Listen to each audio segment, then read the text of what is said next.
Welcome to Verified Fears.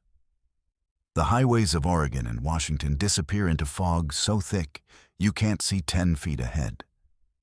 Out there, in that suffocating gray, people have encountered things that shatter everything they thought they knew about reality. Truck drivers who've crossed these routes for decades refuse to drive certain stretches after dark. Families have called 911 from these roads, their voices frantic, describing things that shouldn't exist. Some made it out. Others were never found. Tonight, I'm bringing you 11 encounters from the fog, each one documented, each one unexplained, and each one more disturbing than the last. The road to Tillamook always carried a certain weight, especially at night. I had driven Highway 6 dozens of times before, through heavy rain and thinner fogs, never thinking much about the stories connected to it. But the first time I felt something unnatural, there was on a cold February night, when the mist didn't just hang, it clung. It wrapped around the windshield, thick and silver, swallowing the headlights whole. The line between the forest and the sky vanished, and the world turned into a single endless stretch of pale, ghostly gray. That was when I first heard about the man who was said to still work these roads long after he died. The story came to me through Evan, a foreman who had handled road maintenance for Washington County for nearly 2 decades.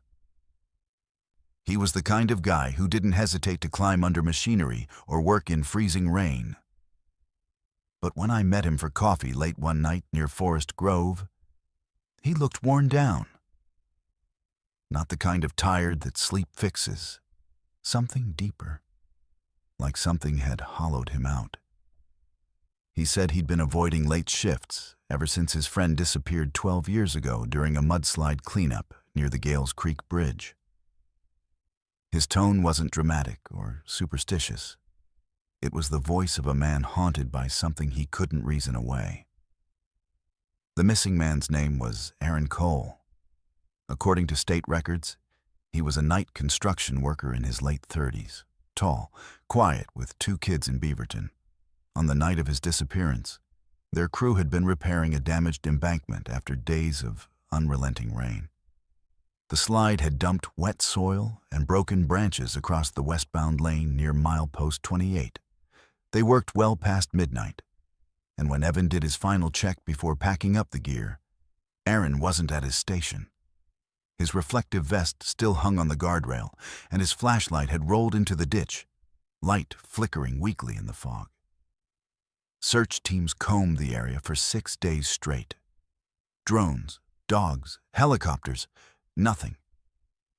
They assumed he slipped and fell into the washout, swept away by floodwater rushing toward Gales Creek. But no traces ever surfaced downstream. No body, no gear, no logical explanation. The case was closed within months, written off as a workplace accident during extreme conditions. Everyone moved on, except for the ones who worked those roads after dark. Evans said he first saw Aaron again the following October.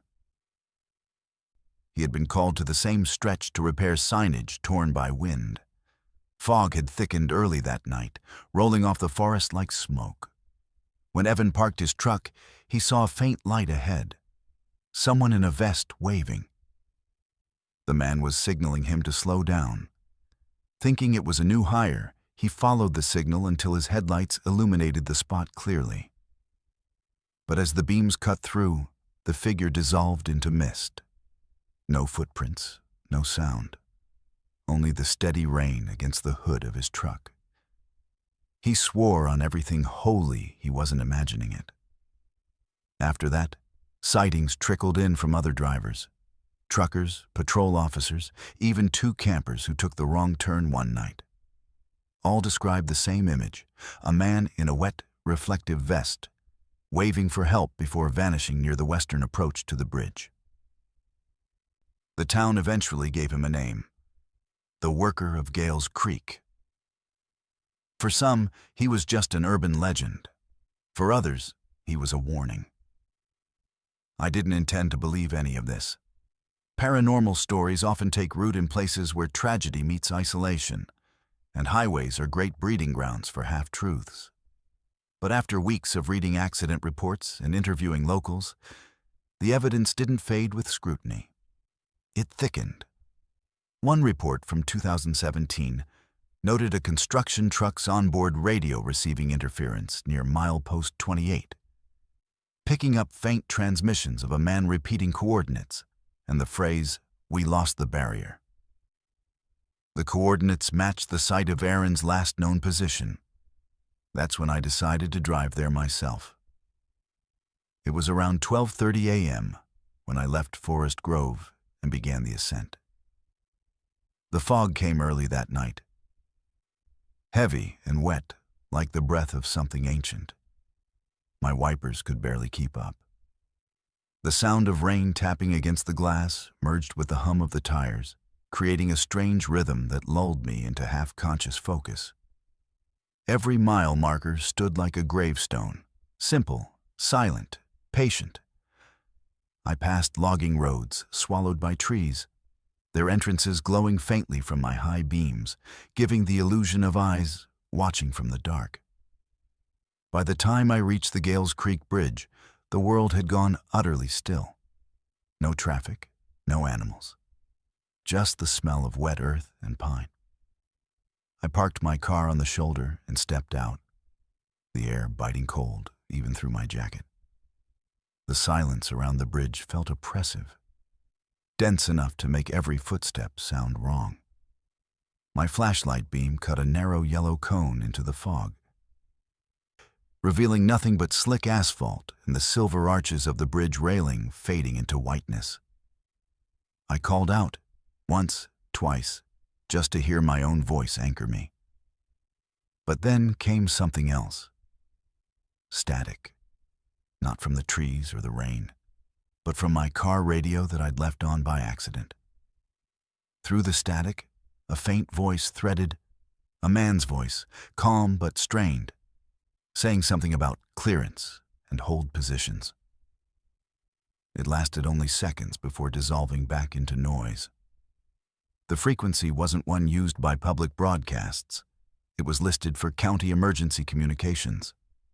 I stood frozen because I recognized that voice.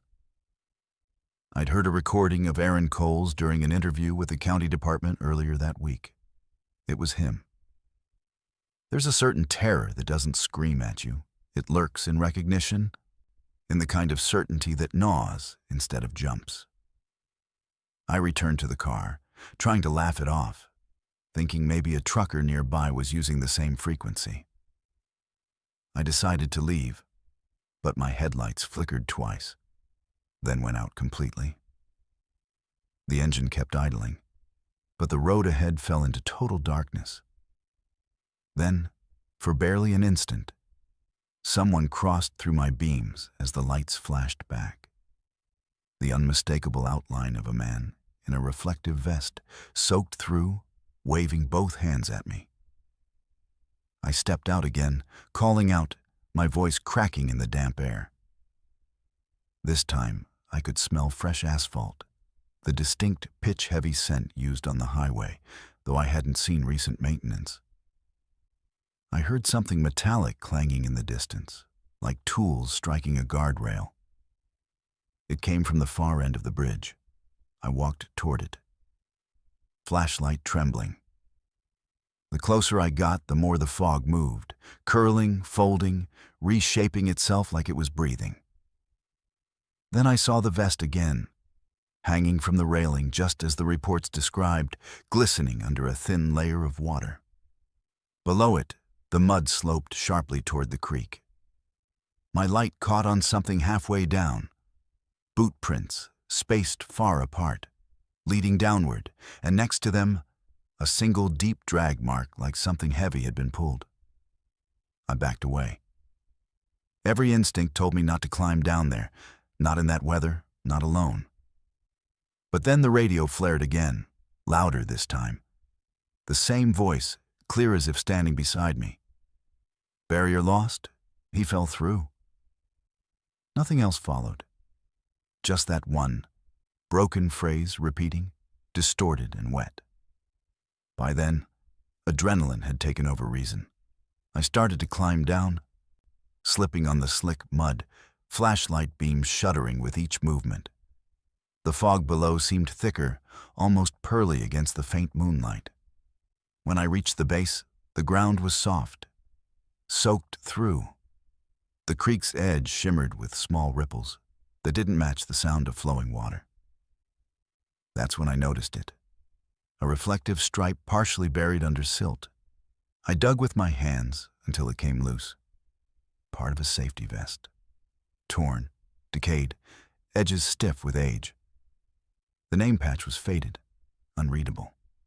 But the initials stitched faintly in black thread were AC. I don't remember climbing back up.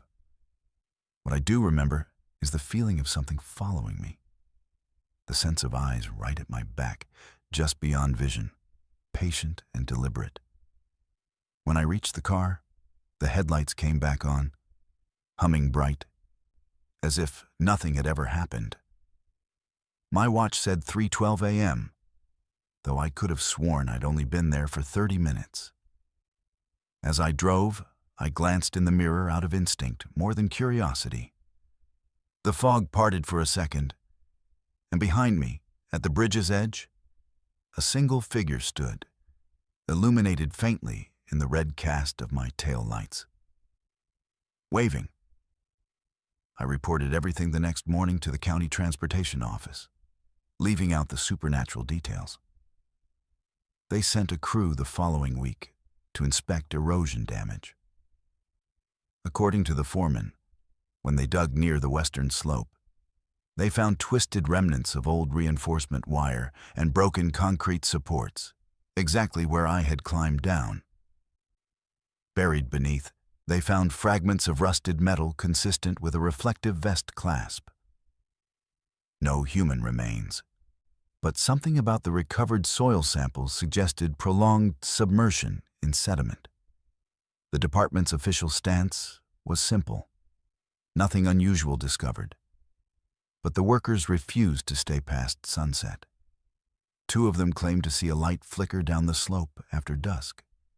One heard someone tapping on the metal guardrail in a steady rhythm, like hands striking it with impatience. That section was repaved and widened later that year, partly for safety, partly to discourage curiosity seekers. I drove the new stretch once, alone, just to see it during daylight. The asphalt was smooth, unbroken, the kind of modern perfection that hides history beneath it.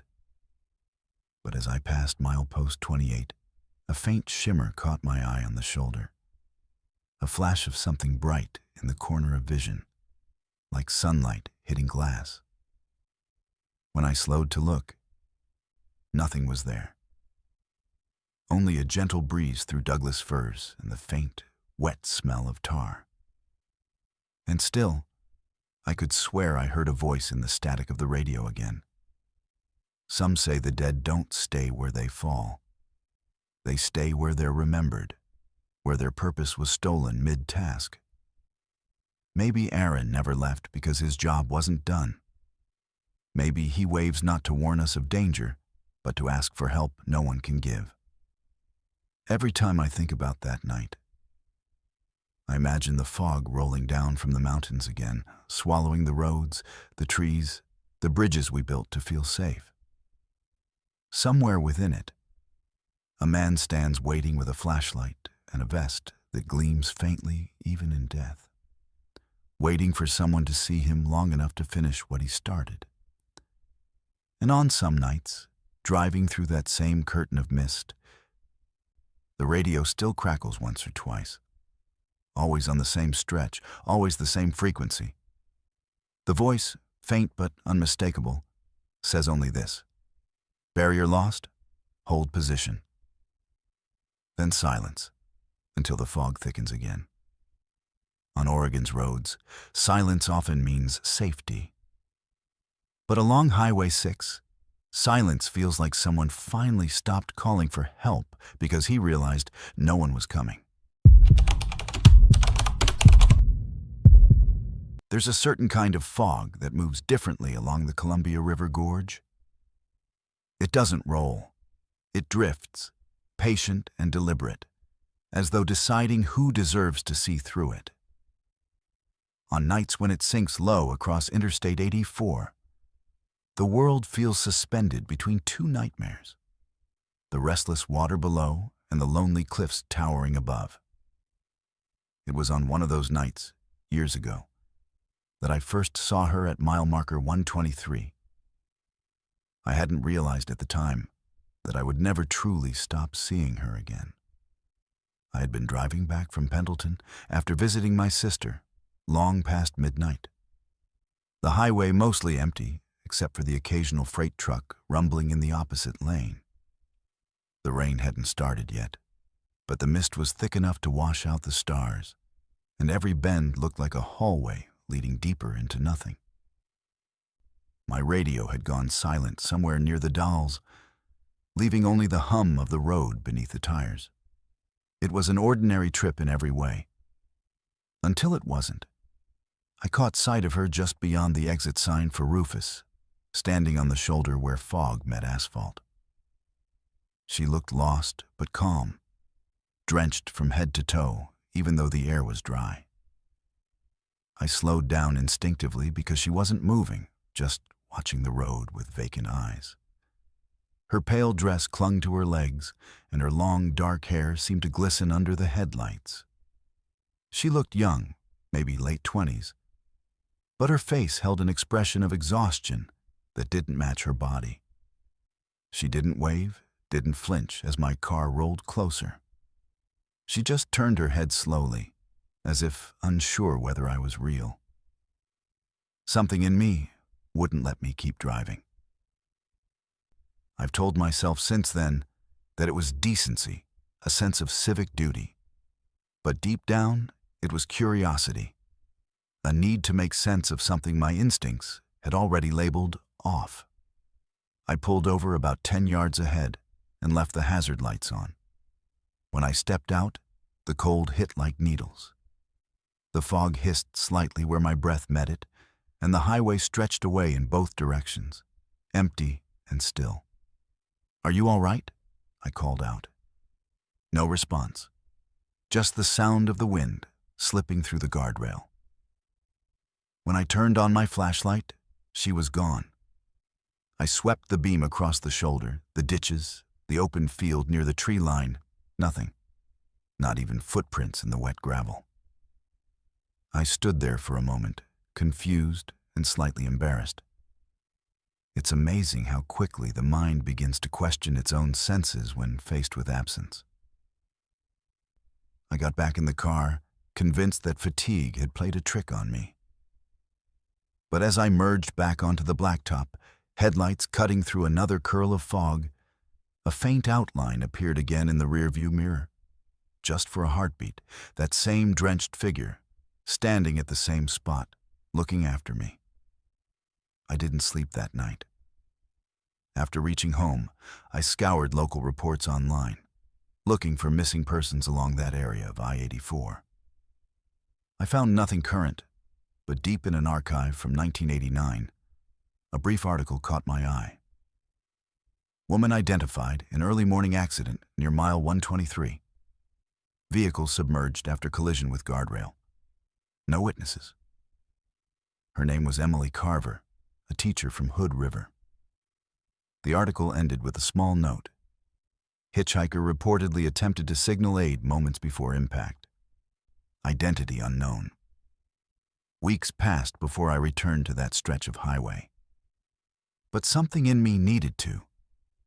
There's an unspoken magnetism in trauma, even secondhand. We tell ourselves we're investigating, but what we're really doing is chasing ghosts we've already met.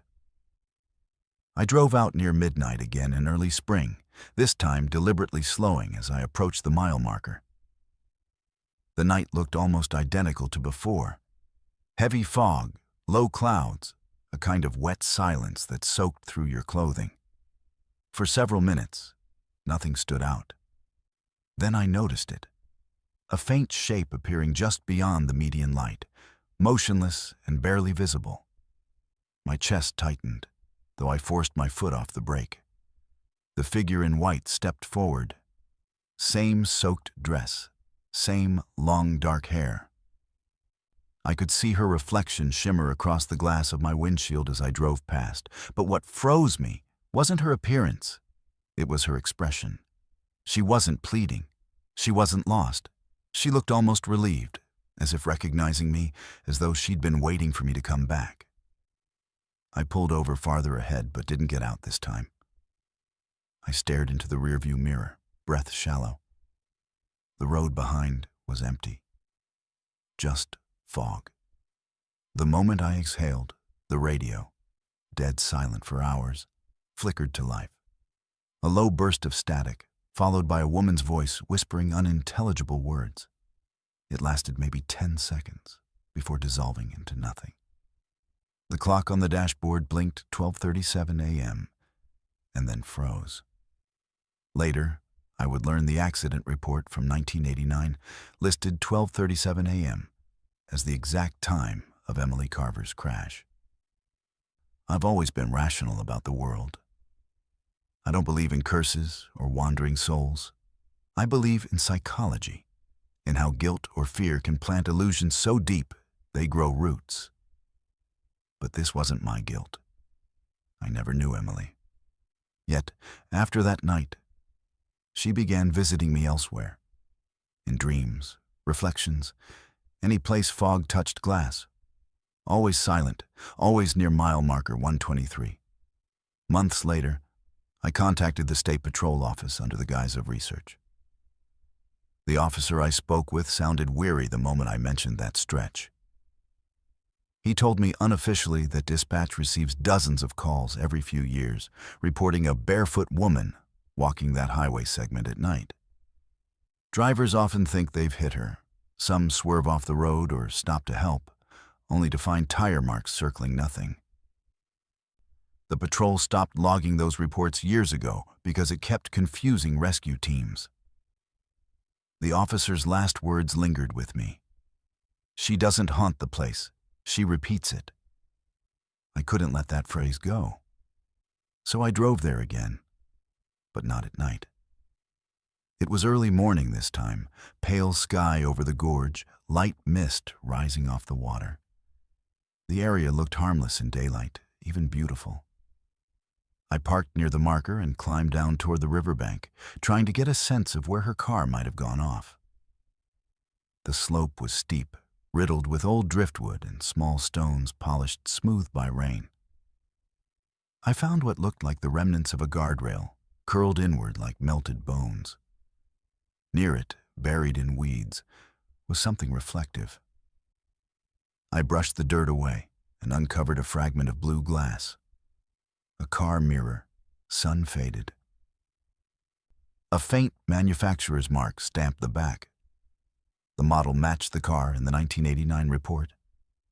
I stood there for a long time, holding that mirror shard, the wind rustling the reeds. In its cracked reflection, I thought I saw movement behind me, just fog twisting maybe. But when I turned, a trail of wet footprints led up the slope toward the road. I followed them. They stopped halfway, dissolving into gravel. No car passed during that time. No sound except the whisper of wind through pine. That night, the same dream returned. The one where I'm driving through rain, headlights cutting through fog, and someone appears on the shoulder. I stop. She walks up to the passenger window and knocks softly. But when I roll it down, she doesn't speak. She just points ahead, up the road, at something I can't see. Then the car fills with water, rising fast. Until my lungs burn from holding breath that isn't mine. I always wake up before it reaches my mouth. By late summer, I began receiving phone calls with no listed ID, always around midnight. If I answered, nothing but faint static hummed for several seconds, followed sometimes by a single wet gasp, like someone surfacing from deep water. When I stopped answering, Voicemail notifications appeared blank, no recordings attached. But the timestamps always aligned with those calls. I started leaving my phone in another room to sleep, but sleep rarely came easy anyway. Every time I drove near the Dalles, I avoided the stretch near mile 123.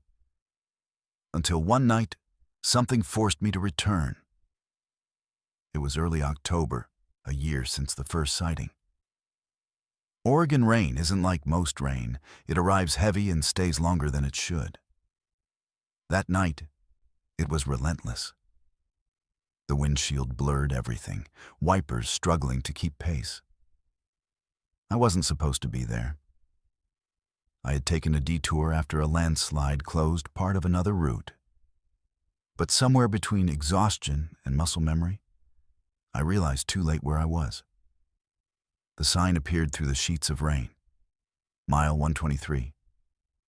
The moment I saw it, my headlights dimmed and the radio clicked alive again. Her voice came this time, clearer than before. Not static, not imagination. Just one sentence, fragile as breath. He didn't stop in time. For a heartbeat, the road ahead flashed white, a reflection of something slick and moving. I slammed the brakes, heart slamming harder. A second later, a truck roared past in the opposite lane, air pressure shaking the car. If I hadn't slowed, its spray of water would have blinded me. I sat there gripping the wheel, trembling, while that same voice whispered one more time through the static. Now you did. And the radio went silent again. No one believes this story when I tell it. Some shake their heads. Others say fatigue makes memory unreliable. Maybe they're right. All I know is that each foggy night since then, I see her silhouette on the edge of my vision whenever headlights pass through mist. Always facing traffic, never looking away, soaked to the bone. As if reliving the instant before her final impact, waiting for someone else to make it right. A few months after that night, a trucker contacted me after finding my article online. He said he'd seen her too, same stretch, same night I described. Only his version included something more. He said when he stopped and checked the asphalt afterward, he found a set of footprints crossing directly in front of his rig, small and bare, leading into the fog toward the river. And among them, fresher prints moving beside hers. Men's prints. My size. He asked if I ever walked out there, maybe during the day. I told him I hadn't. But the truth is, sometimes I dream of doing it. Standing again by that guardrail, looking down at the water that took her, hearing the faint echo of a crash replaying itself under the surface. In the morning, I always wake up with my socks damp and gravel on the floor beside the bed. People like to think hauntings are punishment. I've come to believe they're repetition. Some stories don't want to scare you. They want to correct what went wrong. Every time I drive past mile 123 now, I keep the headlights low, the radio off, and my eyes fixed on the fog ahead. Because somewhere out there she's still waiting for another car, another chance, maybe another me. And each time the mist thickens, I can almost see her reflection flicker on the glass, mouthing the same thing I wish I could forget. Now you did. There's a stretch of I-5 near Ridgefield, Washington, a quiet exit between farm country and industrial sprawl that no one thinks twice about during the day. But after midnight, the place takes on a different character. The road hums in a low, endless drone, and the fog thickens with the kind of density that turns headlights into halos. Exit 22 isn't remarkable, just another ramp leading to nowhere towns and shuttered gas stations. Yet, every few months, dispatch receives the same distress call from that exit. Same voice, same words, from a phone that hasn't been active since 2008. I first heard about it from a former emergency dispatcher named Carol Winslow. She'd worked for Clark County for nearly 30 years and wasn't the kind to romanticize nonsense. But when I met her, she looked haunted, like she carried something she'd stopped trying to forget. She told me the call had come in again the week before, October 14th, right around 12:43 a.m. Same time as always. The voice of a woman, distorted by static and rain, repeating, "Please, someone's coming, headlights, please," before the call cut off. When I asked who the caller was, Carol slid a file across the table without a word. Inside was a copy of a 2008 missing persons report. Rebecca Lane, 27, last seen leaving Vancouver after visiting her parents. She had called 911 that night to report a car following her near exit 22. Dispatch kept the line open for 7 minutes before losing the connection. When officers arrived, they found her car about 60 yards down the embankment, hazard lights still blinking. The passenger side door was open, but there was no sign of her. The phone she'd used was found inside, screen shattered, battery dead. The official cause of disappearance, inconclusive. The strange part wasn't her vanishing. It was the calls. The 911 system upgraded its infrastructure in 2016, migrating everything to a digital network. Yet the call, complete with the same timestamp and the same audio data, still came through every year, logging itself automatically. Same file name, same duration, same 7 minutes of rain and breathing and panic. They used to assume it was an error from their system backup until the voice changed. Carol played one for me right there in the cafe, audio transferred from her private drive. The sound was faint, filled with soft static, but clear enough to make out. A woman's voice filled the space between words and breathing. "He's walking toward me. Please, please hurry. I can see the headlights. He's not stopping." Then silence. But about 5 minutes in, when her voice should have been gone, another sound came. Male, quiet but deliberate, whispering something undecipherable, followed by 3 distinct knocks, like someone tapping the side of a car. The timestamp showed that the new section hadn't existed in the original 2008 recording. I went quiet, the air between us cold and stale. Carol finally said, "That's why I retired. I can't keep answering someone who's been dead longer than my last promotion." Of course, logic demands an explanation. Data corruption, sound layering, ghost frequency, something. But logic also has a threshold, and I've learned how thin that line gets when you start investigating stories that refuse to age. And I asked for permission to visit the area where Rebecca's car had been found. She warned me to avoid it at night, and the way she said it carried something beyond superstition. The next evening, I went anyway. The fog had already come down hard over Ridgefield, pressing low across the fields and damp asphalt. Highway noise faded behind me as I turned onto the narrow service road parallel to exit 22. The air smelled like damp weeds and exhaust, the kind of scent that clings to you after long rain. My cell signal dropped near the interchange, the bars flickering before vanishing altogether. Ahead, the road curved sharply toward a fenced-off lot where authorities had once staged their search.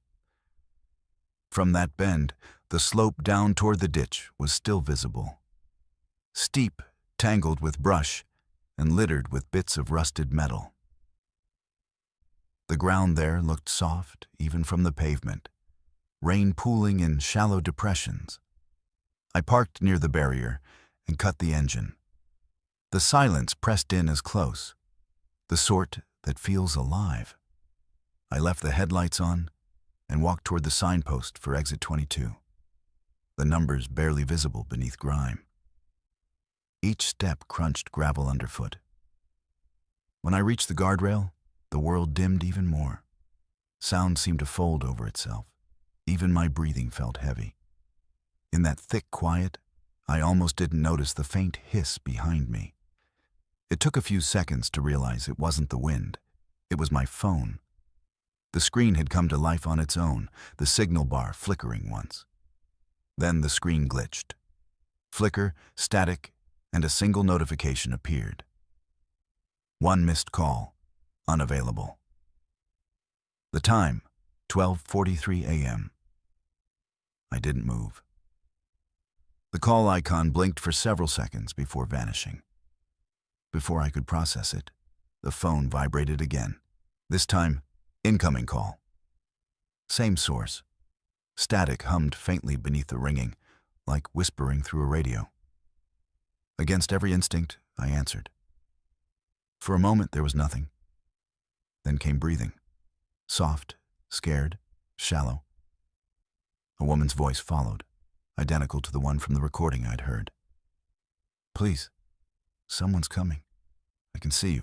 Why aren't you helping me? There was no one else on the road. No lights behind, no cars passing. Just fog stretching endlessly. I tried to speak, to ask who she was, but the signal fractured into harsh white noise. Then something else bled through the distortion. A low hum that didn't sound mechanical. It rose and fell like someone whispering below their breath. Beneath it, 3 dull, rhythmic knocks. Knock, knock, knock. The same sound from the recording. I hung up, nearly dropping the phone. The call log showed nothing. The battery level had dropped 30% in under 2 minutes. My first thought was to leave, fast. But before I could return to the car, a faint light appeared halfway down the embankment. Faint amber, like from hazard lights. The same place where her car had been found 15 years ago. I should have left right then. Curiosity won instead. I climbed down carefully, mud slick beneath my shoes. The closer I got, the warmer the light appeared, not harsh or artificial, but soft, pulsing faintly, as if reacting to my movement. When I reached the bottom, the air smelled faintly metallic. I followed the reflection until it caught the surface of something half buried in the weeds. A rear-view mirror. Its glass fractured and glinting, identical to the model of Rebecca's 2008 Toyota sedan. That's when a noise echoed from behind me. A faint thud, like a car door closing. I turned sharply. Through the fog, faint beams of light approached from the main road above, cutting downward through the mist. At first, I thought someone had stopped, a patrol car maybe. But the lights didn't cast shadows properly. They shimmered, flickered, bending around the fog instead of piercing it. Then I heard the voice again, closer now, projected through the air itself, untraceable. Please, someone's coming. Followed by what sounded unmistakably like crying. The fog began to shift, swirling slowly, as if stirred by unseen movement. For a fleeting second, a shape emerged at the edge of my vision. A woman crouched near the mirror, one hand braced on the ground. Her face was indistinct, blurred by motion or light, but the impression of wet hair sticking to her skin was vivid. Every instinct screamed to step back. But my body wouldn't move. The air trembled with a low hum, the electrical buzz of power lines overhead, mixed with something living in its rhythm. Rebecca, I said without thinking. I don't know why I used her name. Maybe to convince myself she was still human, still something rational. The figure turned her head slowly, and though her face remained obscured, the motion felt deliberate. Her head tilted slightly, as though she'd heard recognition.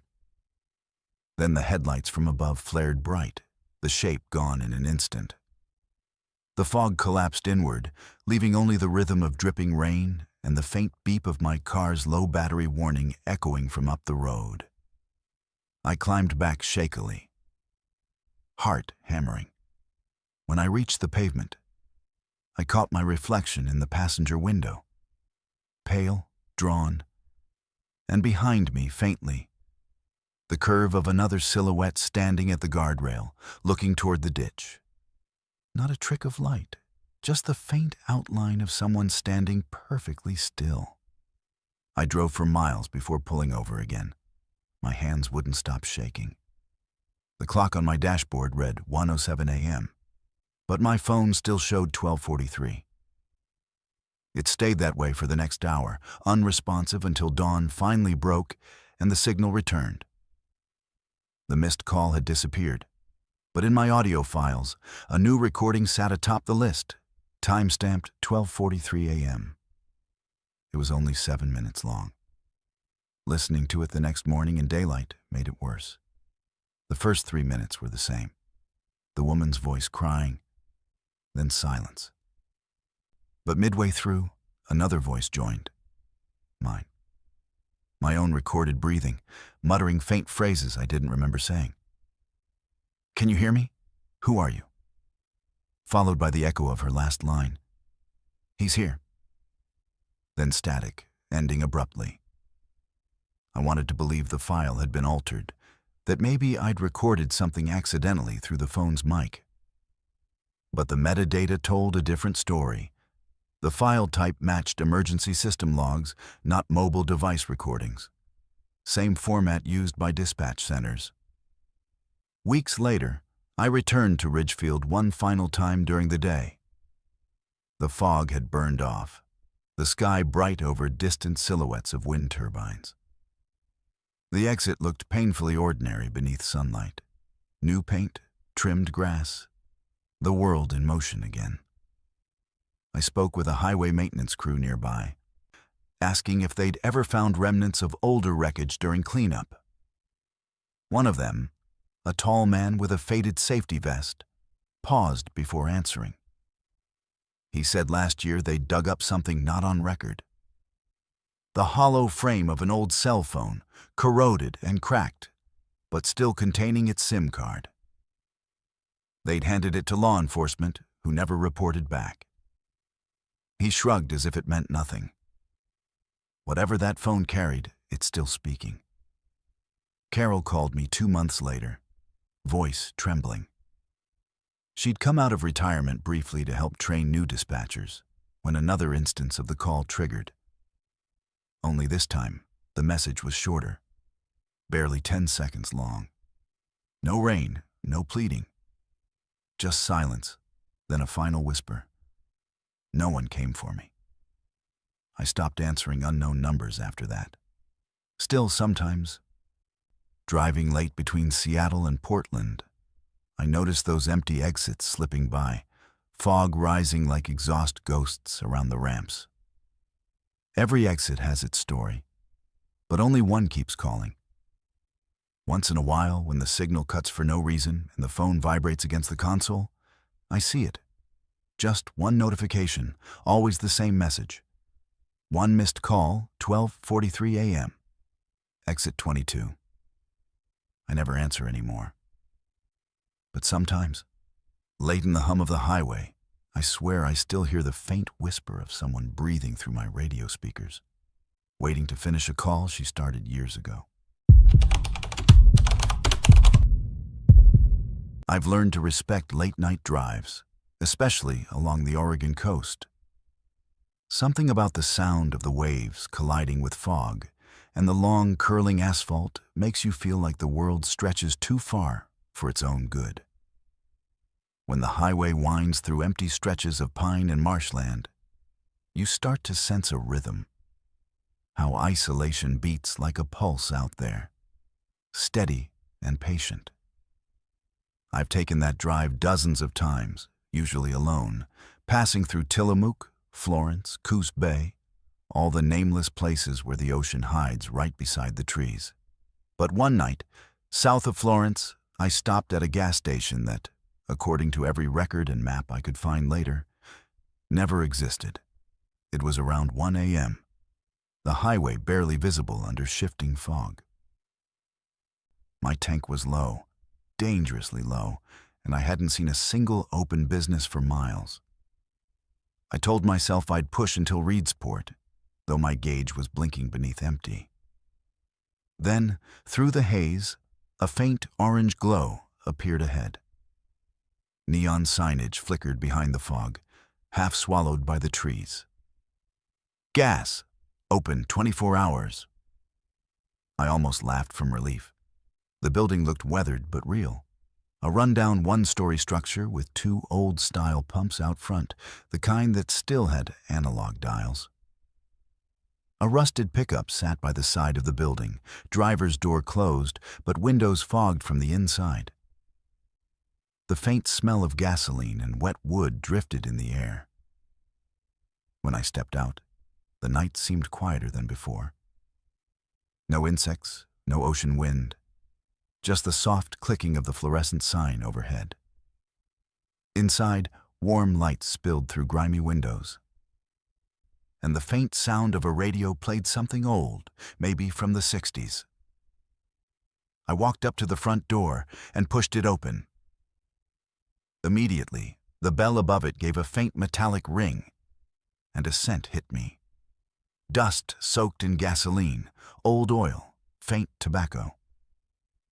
The clerk behind the counter looked up from behind a newspaper. Mid-50s maybe, with thin hair combed neatly back and deep lines across his forehead. His name tag read Earl. He nodded as if recognizing me, even though we'd never met.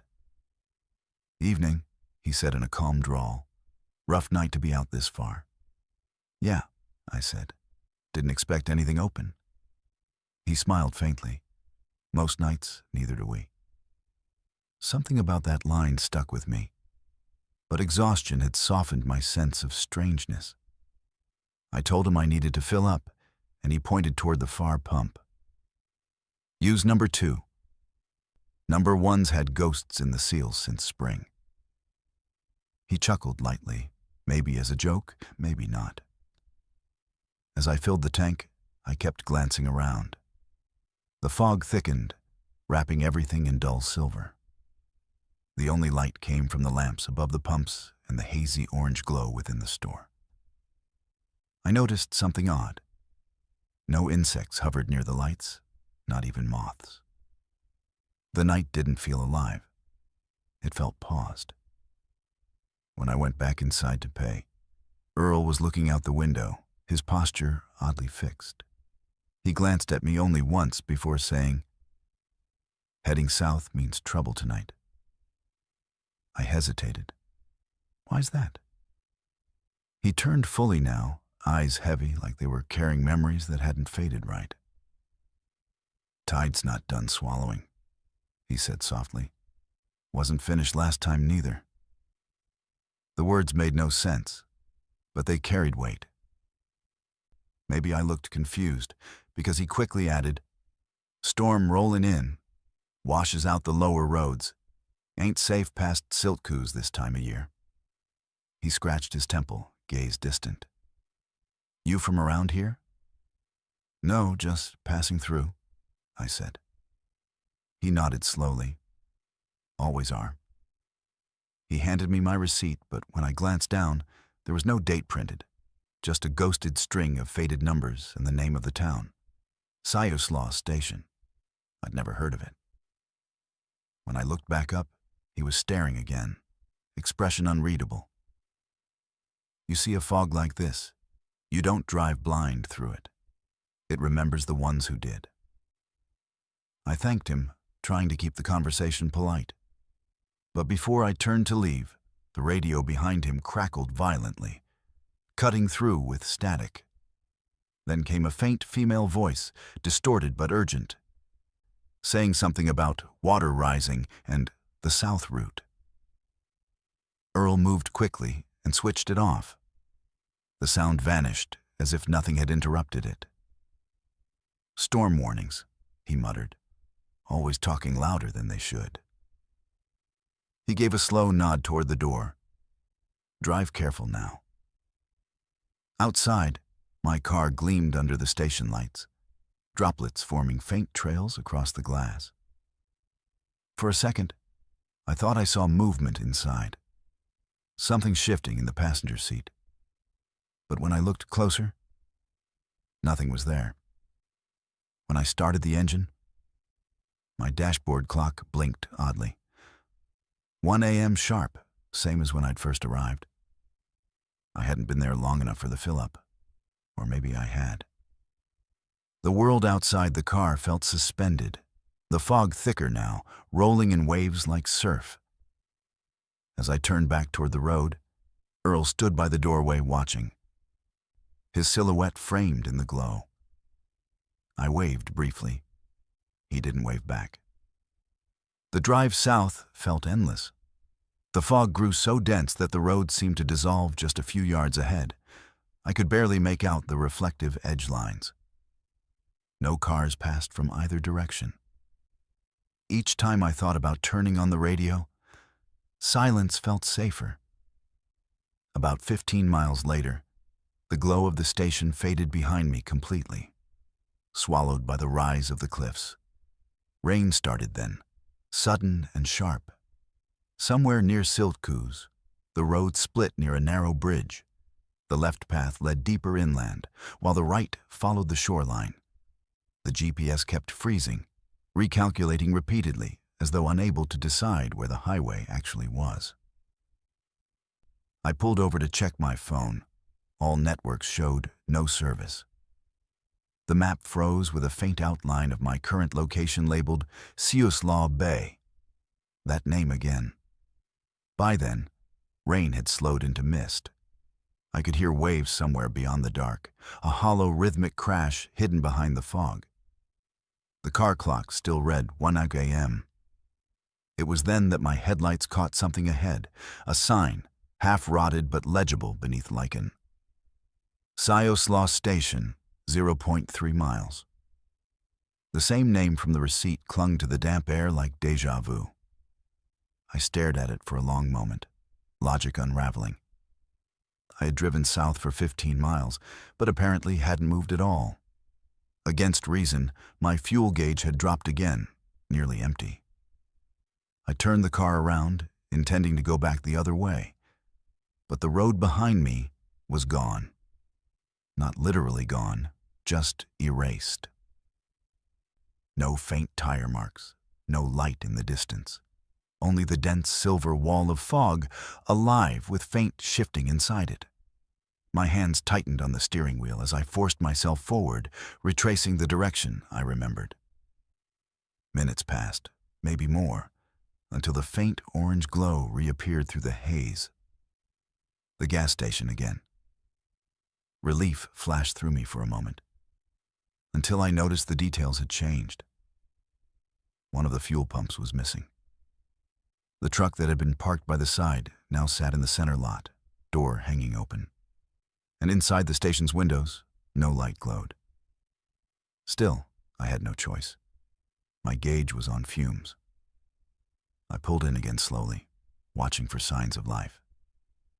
The sign that once read, "Open 24 hours," now flickered sporadically, only flashing, "Open 2." The fog pressed hard against the windows. When I stepped out, the air smelled different. Briny, colder, as though seawater had replaced the wind. The front door was unlocked. The bell chimed faintly when I entered, but no one stood behind the counter. The radio was gone, just a dark square on the shelf. In its place, a stack of receipts sat, yellowed and damp. I lifted one from the top. Same format, same missing date. But this time, where the name should have been printed, the ink had run into a single line. Beneath it, in faint blue pen, someone had handwritten, "Tide wasn't done swallowing." Something dripped on my collar. I glanced up. Tiny streams of water leaked through hairline cracks in the ceiling tiles, forming dark patches on the floor. It sounded like the faint tick of a clock, steady and deliberate. Outside, low thunder rolled, though it was too constant to be thunder. More like a roar from far off. I walked toward the counter to see if anyone was back there. But when I leaned across it, My reflection in the dusty glass beneath the counter looked slightly wrong, not misaligned, just lagging behind. The figure in the reflection blinked a second later than I did. The hum of fluorescent light grew louder, almost vibrating in my eardrums. And far behind me, somewhere within the aisles, came a faint shuffle. I spun around, pulse hammering. Nothing moved, yet the air looked disturbed. Faint ripples in the fog, drifting through a broken side window. Outside, something massive shifted beyond sight. Water breaking against something that shouldn't be there. I stepped backward toward the exit, heart pounding. When I pushed open the front door, fog poured in, thick and wet, coating my face like river air. The lights outside flickered again and then dimmed completely, leaving only the car headlights casting two pale cones across the lot. For the first time, I noticed that everything sat perfectly still. Not a sound, not a flicker of wind. The rain that had been falling only moments ago had stopped mid-drip, frozen in the air like suspended glass. Through that stillness came one faint sound, something creaking from above, wood straining, followed by the soft crash of waves. Impossible here, miles from the shore. My mind couldn't reconcile where it was coming from. I ran to the car, jumped in, turned the key, nothing. Dead. The headlights dimmed and clicked off. When I looked up, the fog outside pressed against the windshield, a milky barrier so dense it seemed physical. Then, faintly through it, a shadow began to form. Tall, thin, moving slowly past the pumps, gliding rather than walking. I could see the faint outline of that same clerk, Earl, his form rippling as though seen underwater. He stopped near the pump, his face turned toward me, mouth opening as if to speak through the glass. The noise that came wasn't a voice. It was the deep groan of something wooden, bending under water pressure. Then, abruptly, everything went dark. When I came to, daylight burned through my windshield. The fog was gone, the lot empty. No building, no sign. Just overgrown grass and cracked asphalt leading nowhere. My gas tank was brimming full. The clock still read 1 a.m. The faint sound of waves lingered, receding with the wind. Later that day, I stopped in Florence at the police station to ask about Siuslaw Station. The officer on duty laughed, saying no such place existed. Closest thing to that name is the Siuslaw River, but no station out there. Maybe an old stop years back washed away when the bay overflowed. When I showed him the receipt, he took one look and handed it back carefully. "Happens more than you'd think," he said. "People come through town talking about stops up the coast that shouldn't be there. Roads remember what they lose." That night, I checked my mileage. It showed 40 miles since Florence, yet I hadn't driven more than 20. My trip odometer reset itself back to 0 when I wasn't looking. And although I tried to dismiss it, I kept hearing the faint rhythm of water dripping somewhere nearby when I parked for the night. The smell of gasoline, too faint to be real, hanging in the air like memory. Sometimes I dream about that foggy road, endless and gray. The static hum of fluorescent lights behind dirty glass, and a voice, low and patient, whispering from somewhere just outside sight. The tide wasn't done swallowing. When I checked the GPS weeks later, south of Florence, I noticed a new entry on the map between mile markers 193 and 195. A point labeled simply Siuslaw Station. Not a business, not a landmark, just a dot that appears for seconds before vanishing again. I never tried to go back, but every time the ocean fog rolls in, I catch the faint scent of gasoline mixing with salt. And I remember the clerk's words. Most stations sell fuel by the gallon. That one sold something else entirely. Passage, maybe, to somewhere the tide never stopped taking. There's a long stretch of Interstate 5 between Vancouver and Chehalis that feels different after midnight. The woods pull tight along the roadside, the air hangs heavy with rain, and the hum of truck engines becomes the only heartbeat of the highway. You can drive for miles without seeing another pair of headlights. That's where the stories about 11.3 FM come from. A pirate frequency that cuts through static out there, always at the same time. 11:03 p.m. I'd heard whispers about it for years. Truckers mentioned it in diner conversations like small talk masking fear. They said the broadcast wasn't music, it was a voice. A man's voice describing the same stretch of highway you were driving. He'd talk about fog density, road curves, even the sound of your own tires. Some swore he described things that hadn't happened yet. Others just said he spoke directly to them, naming their route, their cargo, sometimes their thoughts. I never believed any of it, until I heard it myself. It started on a Sunday, heading north from Longview. I was doing a story on independent truckers, sleep deprivation, logistics, the quiet monotony of the road. My rental car's radio had weak reception. Most stations broke into white noise between towns. Sometime after passing Vader, the dial froze at 11.3 FM, though that frequency shouldn't exist on any standard receiver. The sound was faint at first, just whispers through static. Then, as if I'd tuned a station precisely, a man's calm voice came through. Low, deliberate, unhurried. "Northbound, silver sedan," he said.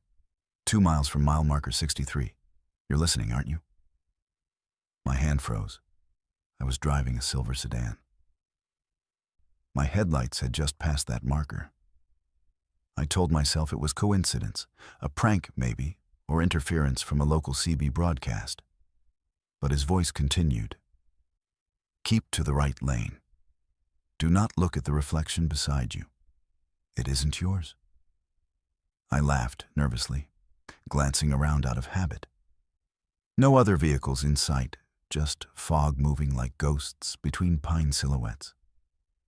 The rearview mirror reflected nothing but the red taillights of my own car. Then, out of the corner of my eye, movement flickered in the passenger window, quick, like something shifting against the glass. My pulse spiked.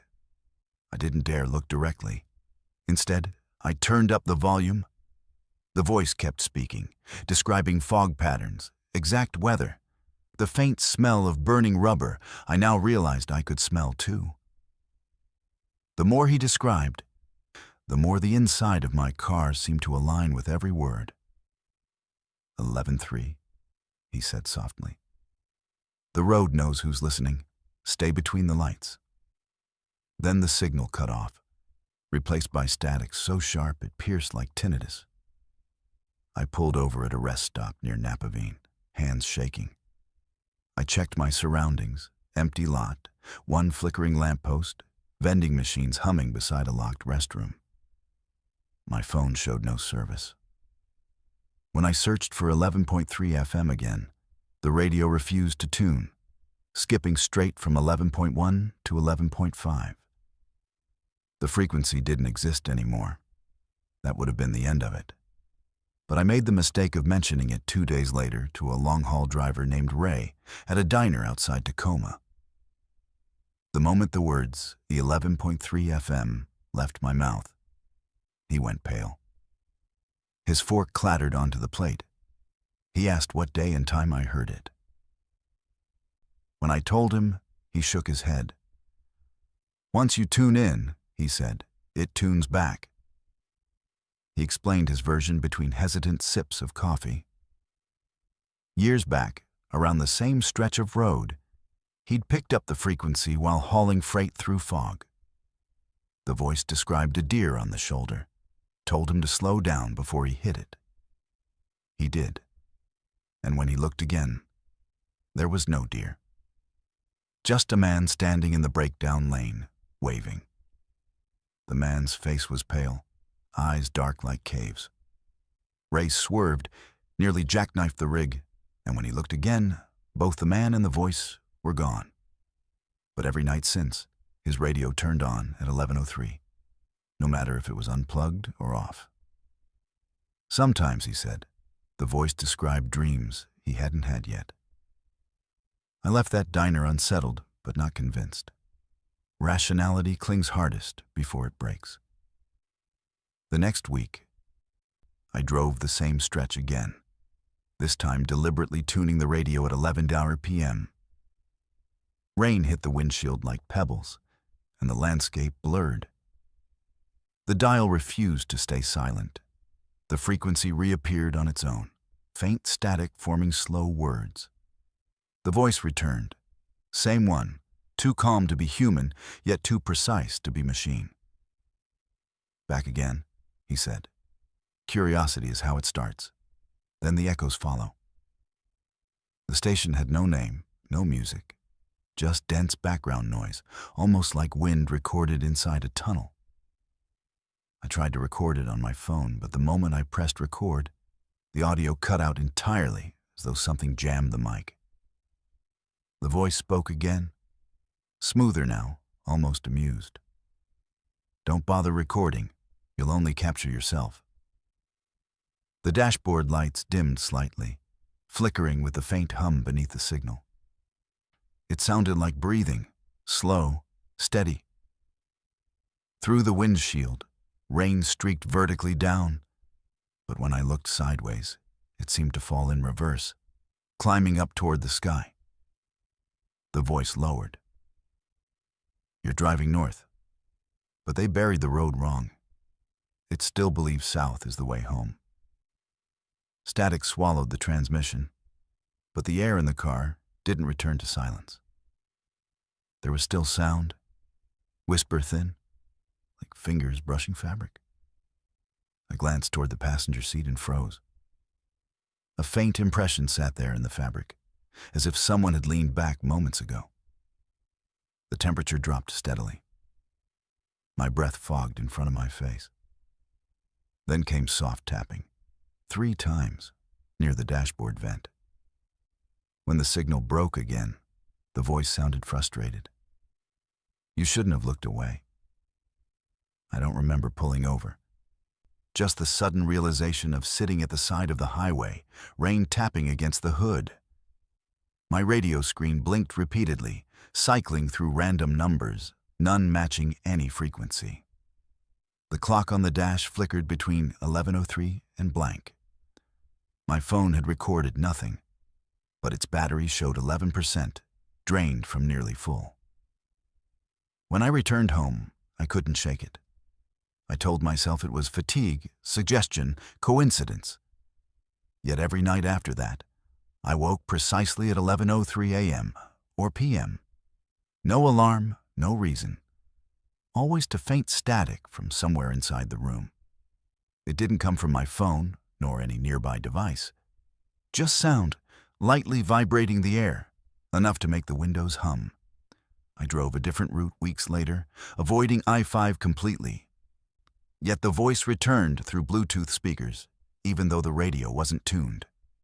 There you are, it said gently. You left your reflection back on the highway. Shouldn't drive too far without it. That was the first time I noticed something strange about mirrors.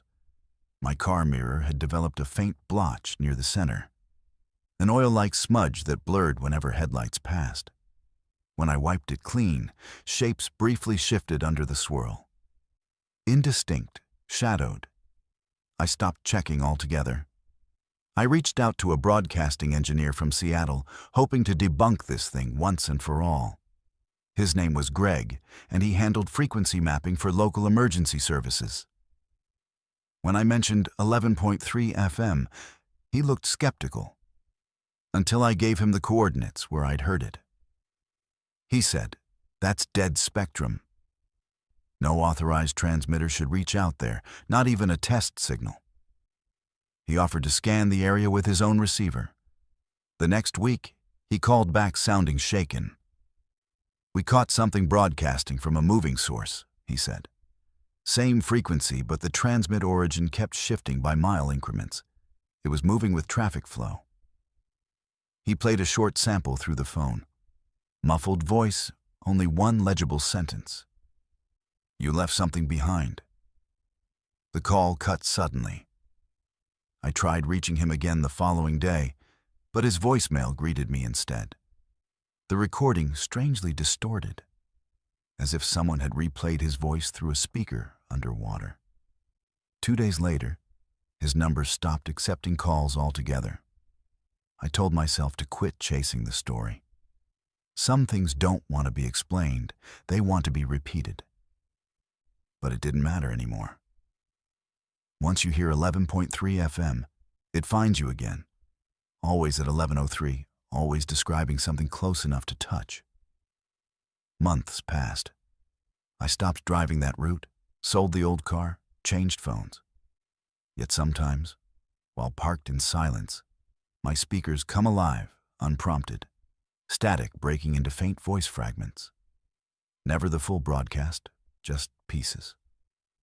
Left side mirror, or headlights off, or the worst one, you're not alone in the car.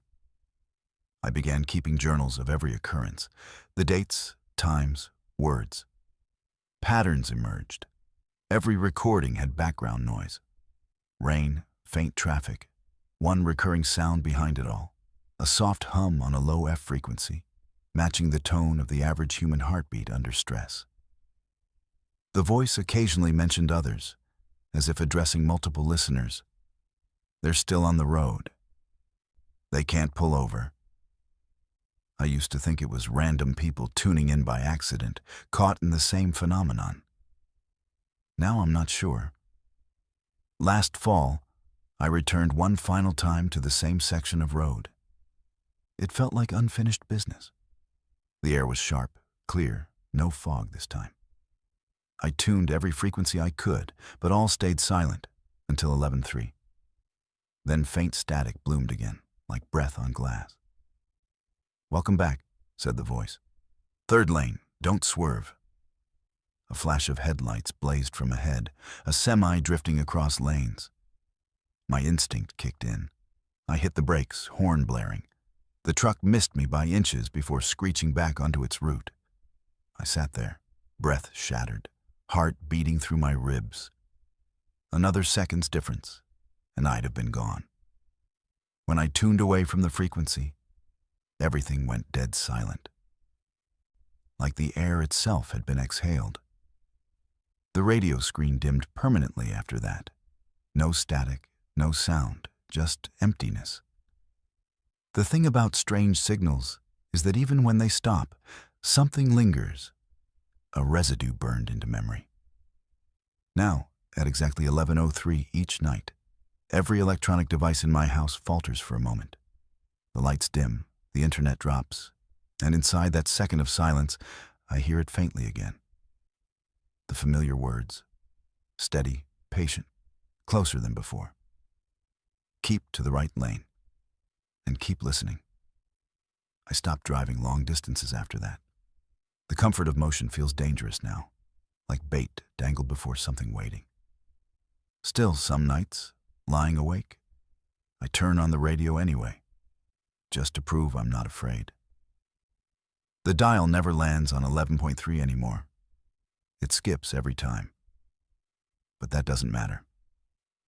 Because the voice isn't on a station anymore. It's closer. Sometimes, late enough that static creeps through the air vents. I swear I hear faint breathing from behind me in the dark. A whisper near my ear, low and familiar. Northbound, silver sedan. That's when the power goes out and the clock reads only one number before the room floods with silence. 11:03. If you've ever driven the backstretch of US Route 30 between Rainier and Astoria, you've probably passed a gravel turnout hidden behind moss-choked guardrails. Most people miss it completely because the state stopped maintaining it sometime in the 1980s. It used to be a small rest stop. 2 picnic tables, a soda machine, and a public phone booth standing alone by the trees.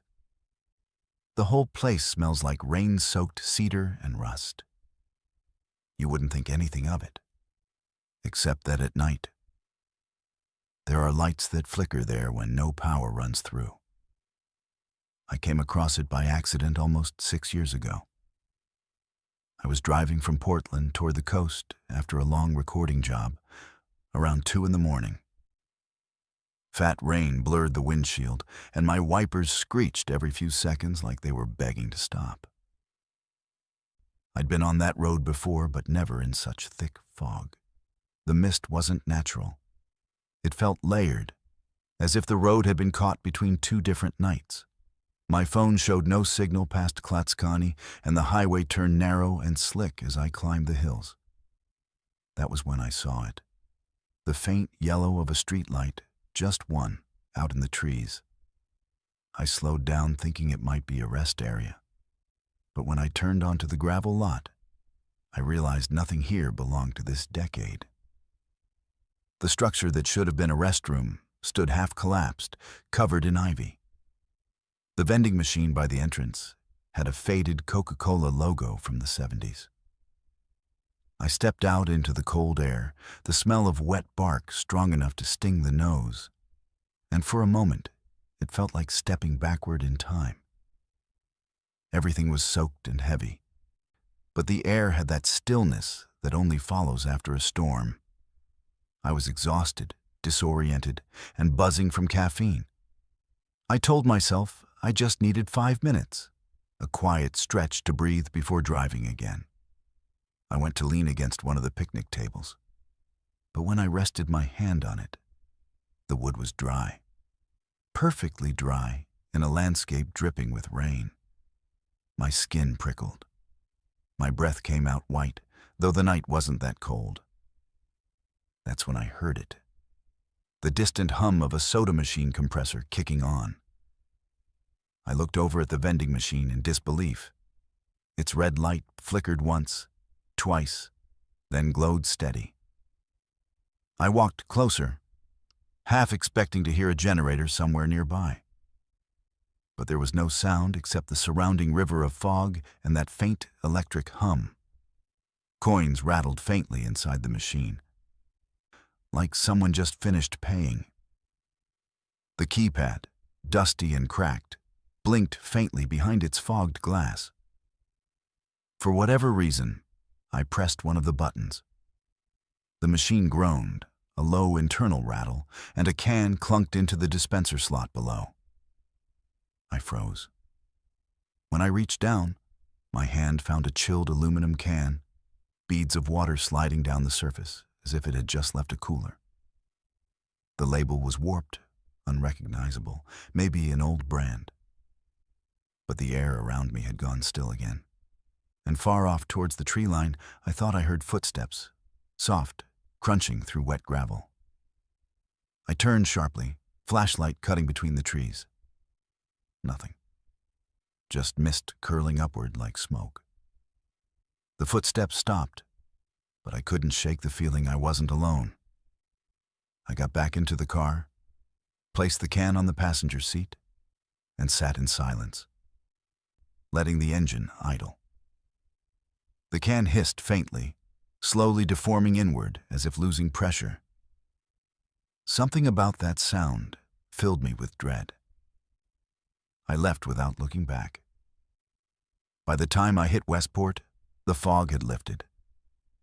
I didn't think much of it until 2 weeks later, when insomnia and curiosity convinced me to check if that spot really existed. Online maps showed the road, but no turnout, no rest area.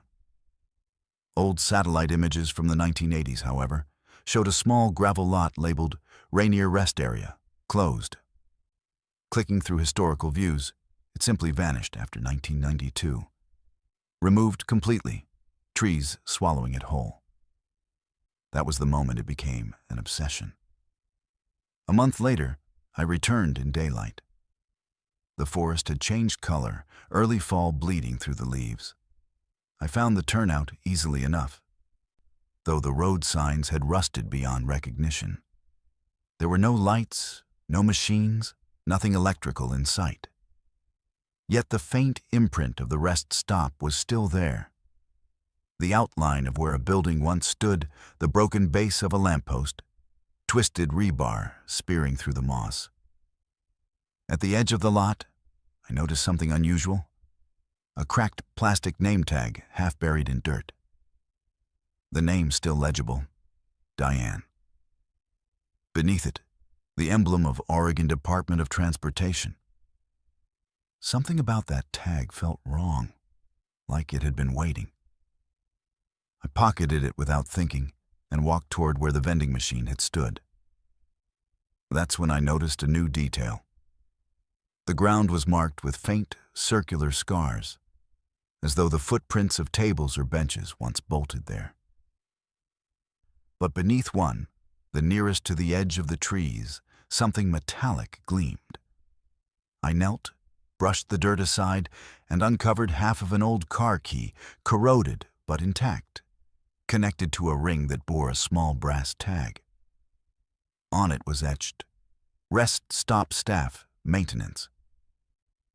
When I turned it over, there was a blackened notch carved into the edge of the brass, almost like the key had been burned. And beneath where I crouched, the air felt oddly warm, like standing above running machinery. A soft rustle stirred in the woods then, faint but rhythmic. Not footsteps, more like metal scraping lightly across tree bark. I stood up fast and started toward the car, unease prickling along my neck. When I reached the door, a sudden sound echoed through the trees behind me. The unmistakable clink of glass bottles shifting inside a vending machine. I didn't turn around. The next few nights were restless, plagued by an uncanny dream. I saw the same rest stop bathed in gold evening light, new and pristine. People laughed near the picnic tables, eating burgers from paper wrappers. Children played near the fence, and sunshine glistened on freshly cleaned cars parked by the lot. Then the image blurred like an old film reel burning through, colors bleeding into gray. Water began seeping up through cracks in the pavement, spreading fast, swallowing tires, tables, everything.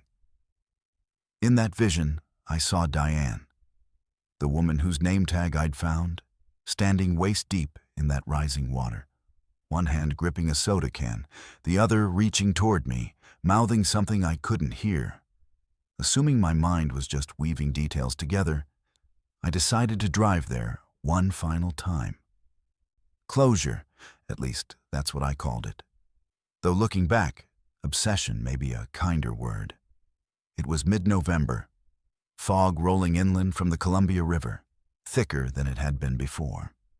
I reached Route 30 around 1:30 a.m., headlights cutting through low clouds, rain whispering against metal. When the turnout appeared, something looked different. Faint light, soft white this time, glowed through the fog from the center of the lot. The rationale part of me said maybe someone was camping there with a lantern. But the rest of me already knew this was wrong.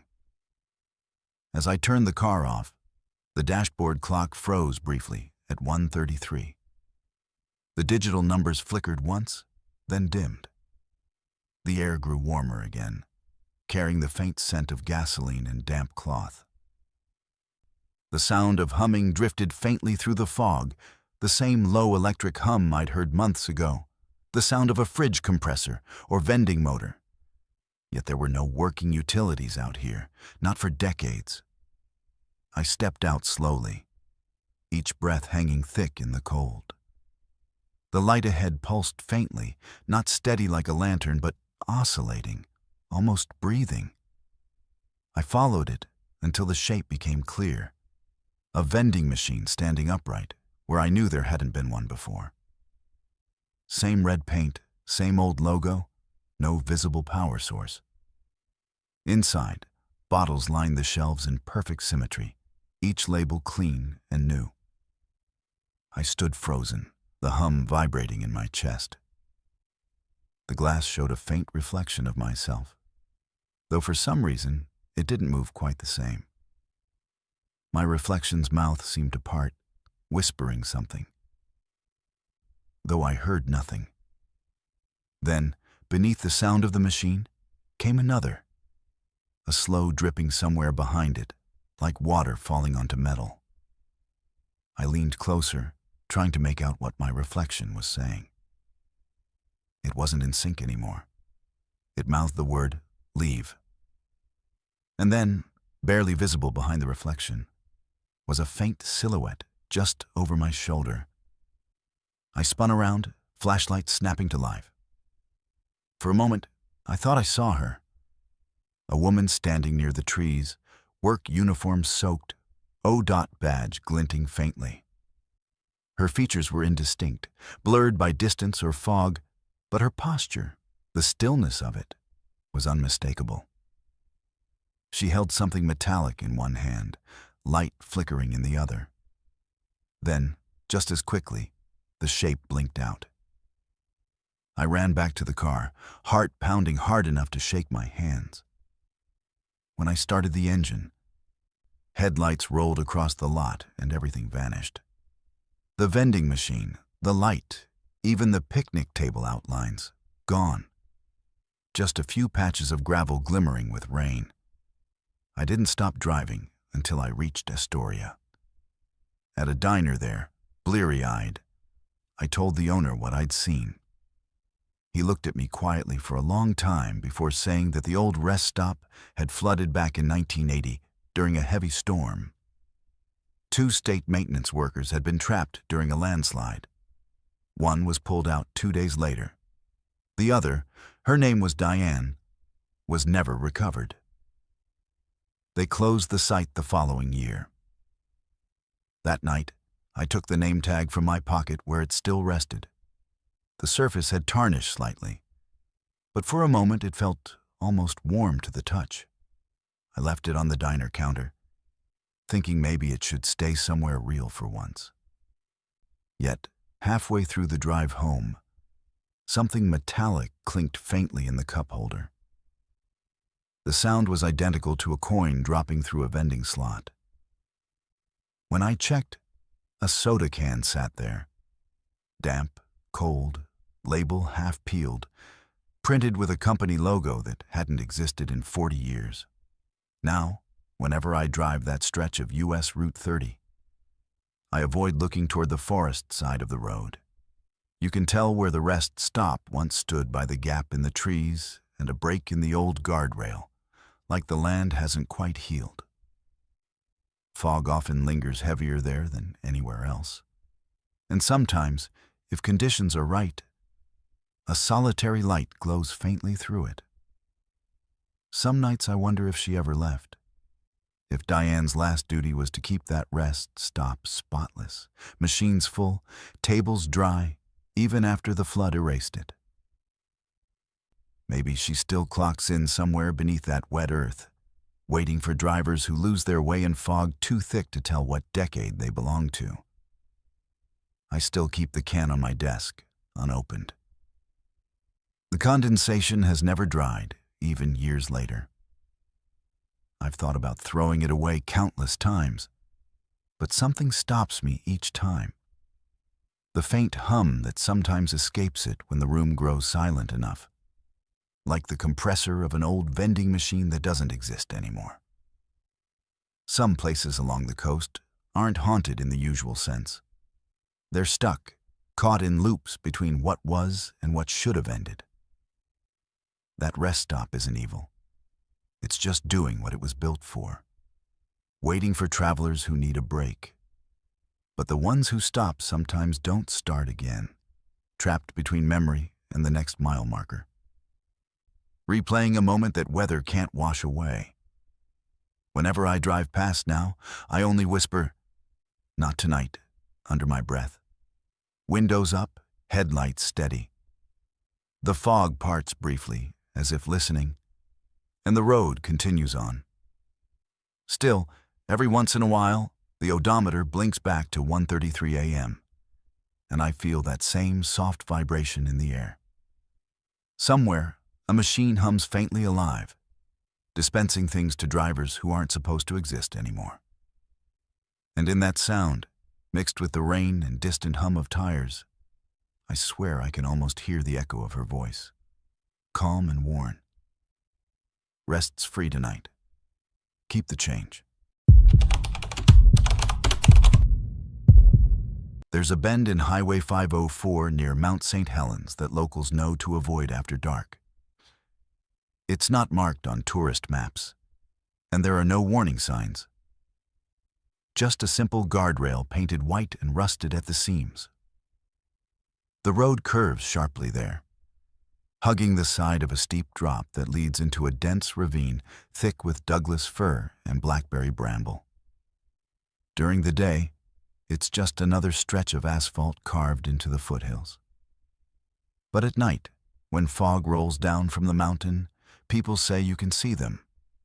A family frozen in a station wagon from the early 1970s, parked just beyond the guardrail, as if they never quite finished the drive. I first heard the story from a park ranger named Owen, who'd worked the area for over 20 years. We met at a coffee shop in Tootle, and he told me he didn't believe in ghosts until he saw the car himself. It was late autumn, he said, the kind of cold night where your breath hangs in the air like smoke. He'd been patrolling after hours, checking for illegal campers near the blast zone perimeter, when his headlights caught something metallic, glinting through the trees. At first, he assumed it was abandoned equipment or an old campsite marker. But when he pulled over and walked closer, he saw the outline of a station wagon, mint green, boxy, unmistakably from another era, sitting upright just past the guardrail. Inside, he said, were 4 figures. A man in the driver's seat, hands still on the wheel. A woman beside him, face turned slightly toward the back seat. 2 children in the rear, one pressed against the window. None of them moved. Owen described their posture as frozen mid-motion, like a photograph caught between frames. He called out, thinking maybe they were stranded or in shock. No response. When he approached the vehicle, fog curled around it so thick he lost sight of the ground. He reached for the door handle, and his hand passed through it. That's when he turned and ran back to his truck. By the time he looked again, the fog had thickened, and the car was gone. Only tire tracks remained, pressed deep into mud that shouldn't exist on that steep incline. When he reported it the next morning, other rangers nodded knowingly. They'd heard similar accounts for years, always near the same spot, always after dusk. Some said the family had been there since the mountain erupted in 1980. Others claimed the wreck happened years earlier, before the blast reshaped the land. I wanted to see it for myself, not because I believed in apparitions, but because stories like this always have roots. Trauma buried in geography, memory clinging to place. I drove out one evening in early November, the sky overcast and heavy with the promise of rain. Highway 504 winds through some of the most haunting terrain in Washington, carved by ancient lava flows and shaped by catastrophe. The closer you get to the Johnston Ridge Observatory, the more barren the landscape becomes. Gray soil, skeletal trees, remnants of a world reshaped by fire and ash. I reached the bend just before twilight. The guardrail stood exactly as Owen described. Simple, weathered, slightly bent inward at one post as if something had struck it long ago. Beyond it, the slope descended sharply, choked with vegetation that looked darker than the surrounding forest. I parked my car on the shoulder and stepped out into air so cold it stung my lungs. Silence pressed in from all sides. No birds, no wind, just the faint hum of distant water trickling somewhere below. I climbed carefully over the guardrail, boots sliding on loose gravel. The descent was steeper than it looked, every step uncertain. Branches scraped against my jacket, and moss-covered logs blocked parts of the path. About 20 yards down, I found the first piece of evidence. a fragment of chrome bumper half buried in soil, corroded but unmistakable. Nearby, shards of green paint clung to bark where a tree had grown around something metallic. I knelt and brushed dirt away, uncovering more fragments. Plastic dashboard pieces, a cracked rearview mirror, part of a seatbelt buckle frozen in rust. Then I smelled it. Faint but unmistakable. The scent of old vinyl and something chemical, like antifreeze mixed with damp earth. The air grew heavier, warmer despite the dropping temperature. That's when I heard it. The soft creak of metal settling, like a car door opening slowly. I turned sharply, flashlight cutting through the dimming light. For a heartbeat, I thought I saw the outline of a vehicle. Mint green, boxy, sitting upright where no car could possibly be.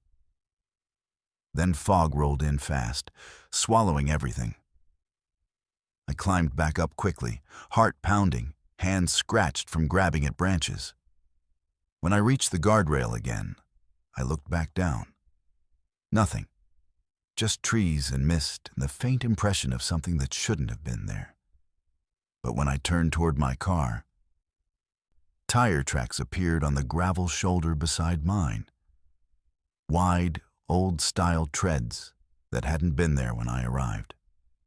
They led to the edge of the guardrail and stopped, as if the vehicle had simply driven over and vanished. That night, I couldn't sleep. I kept replaying the image in my mind, the outline of that station wagon, the smell of old upholstery, the sound of settling metal. The next morning, I visited the Cowlitz County Historical Society and asked if they had records of accidents along Highway 504 before the eruption. The archivist, an older woman named Margaret, looked at me carefully before pulling a slim folder from the back. Inside were incident reports, most typed on faded paper. One caught my eye immediately. A family of 4, Robert and Linda Carson, and their 2 daughters, ages 7 and 9, reported missing in October 1972 after failing to return from a camping trip near Spirit Lake. Their car, a 1971 Plymouth Satellite station wagon, mint green, was found weeks later at the base of a ravine off what's now Highway 504. The vehicle had rolled, coming to rest upright against a cluster of trees. All 4 bodies were recovered, but the cause of the crash was never definitively determined. Investigators suspected a combination of fog, speed, and unfamiliarity with the winding mountain roads. The family was buried together in Castle Rock. Margaret closed the folder quietly. "People still see them," she said, "especially when the fog comes down thick. Some say they're still trying to finish the drive home." I returned to the site one more time, this time just after midnight. Fog had rolled in heavy, and bourgeois, reducing visibility to barely 10 feet. I parked in the same spot and sat in silence, engine off, headlights cutting 2 pale beams into the mist. Minutes passed. Then, through the fog, a faint glow appeared. Not headlights, but something softer, like interior cabin light. It pulsed gently, rhythmic, almost breathing.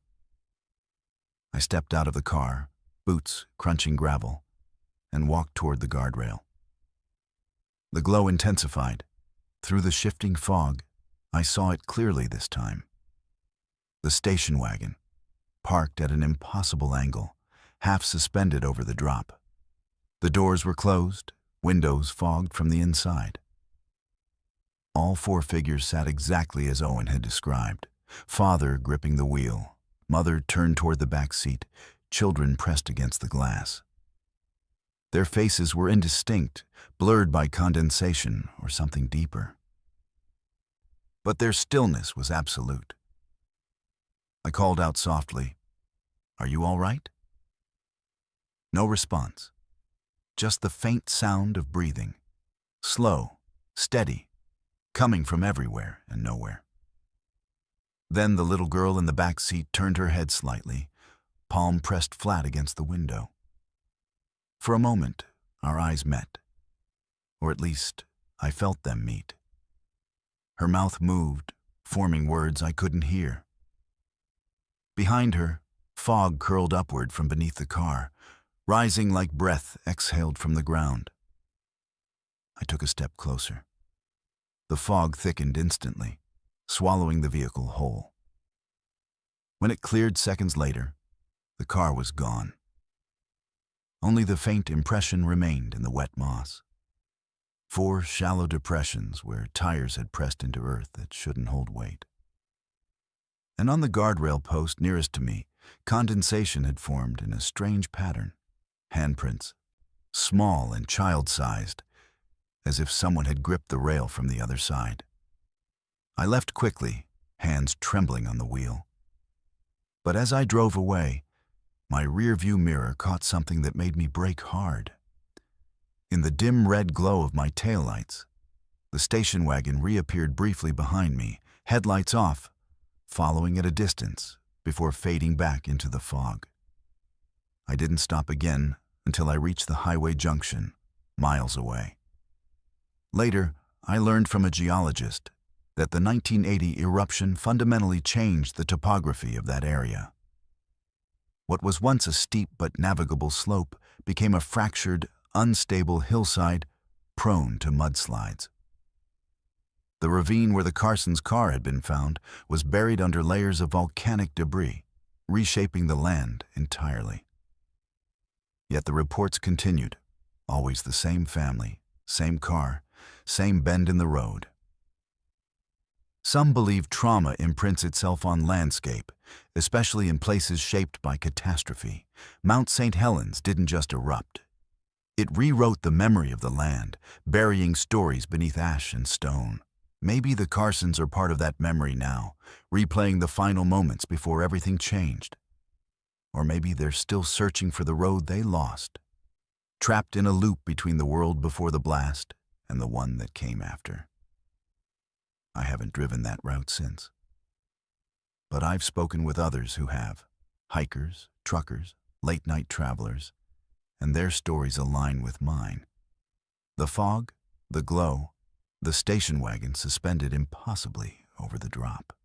One woman told me she saw the father wave at her, slowly, deliberately, as if asking for help she couldn't give. Another man said he heard children laughing faintly through his rolled-up windows, even though no one was there. The most unsettling account came from a tow truck driver who was called to the area after a minor accident nearby. While waiting for the other vehicle, he walked to the guardrail and looked down. He swore he saw fresh tire tracks leading into the ravine, tracks that matched the width and tread pattern of a 1970s station wagon. When search and rescue checked the next morning, they found nothing.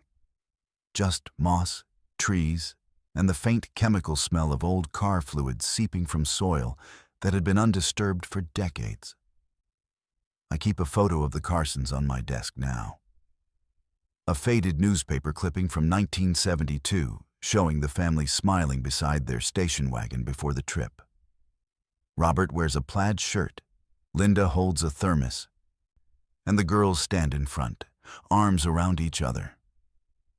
They look happy, ordinary, alive. It's hard to reconcile that image with what I saw on the mountain, the frozen figures, the fog, the impossible presence of something that shouldn't exist. Maybe they're waiting for closure, or maybe they're simply stuck in the moment before everything went wrong. Either way, the road near Mount St. Helens remembers them. And on nights when the fog rolls down thick and the air smells faintly of old vinyl and earth, travelers still see them, a family behind the guardrail, suspended between memory and the mountain that buried their story.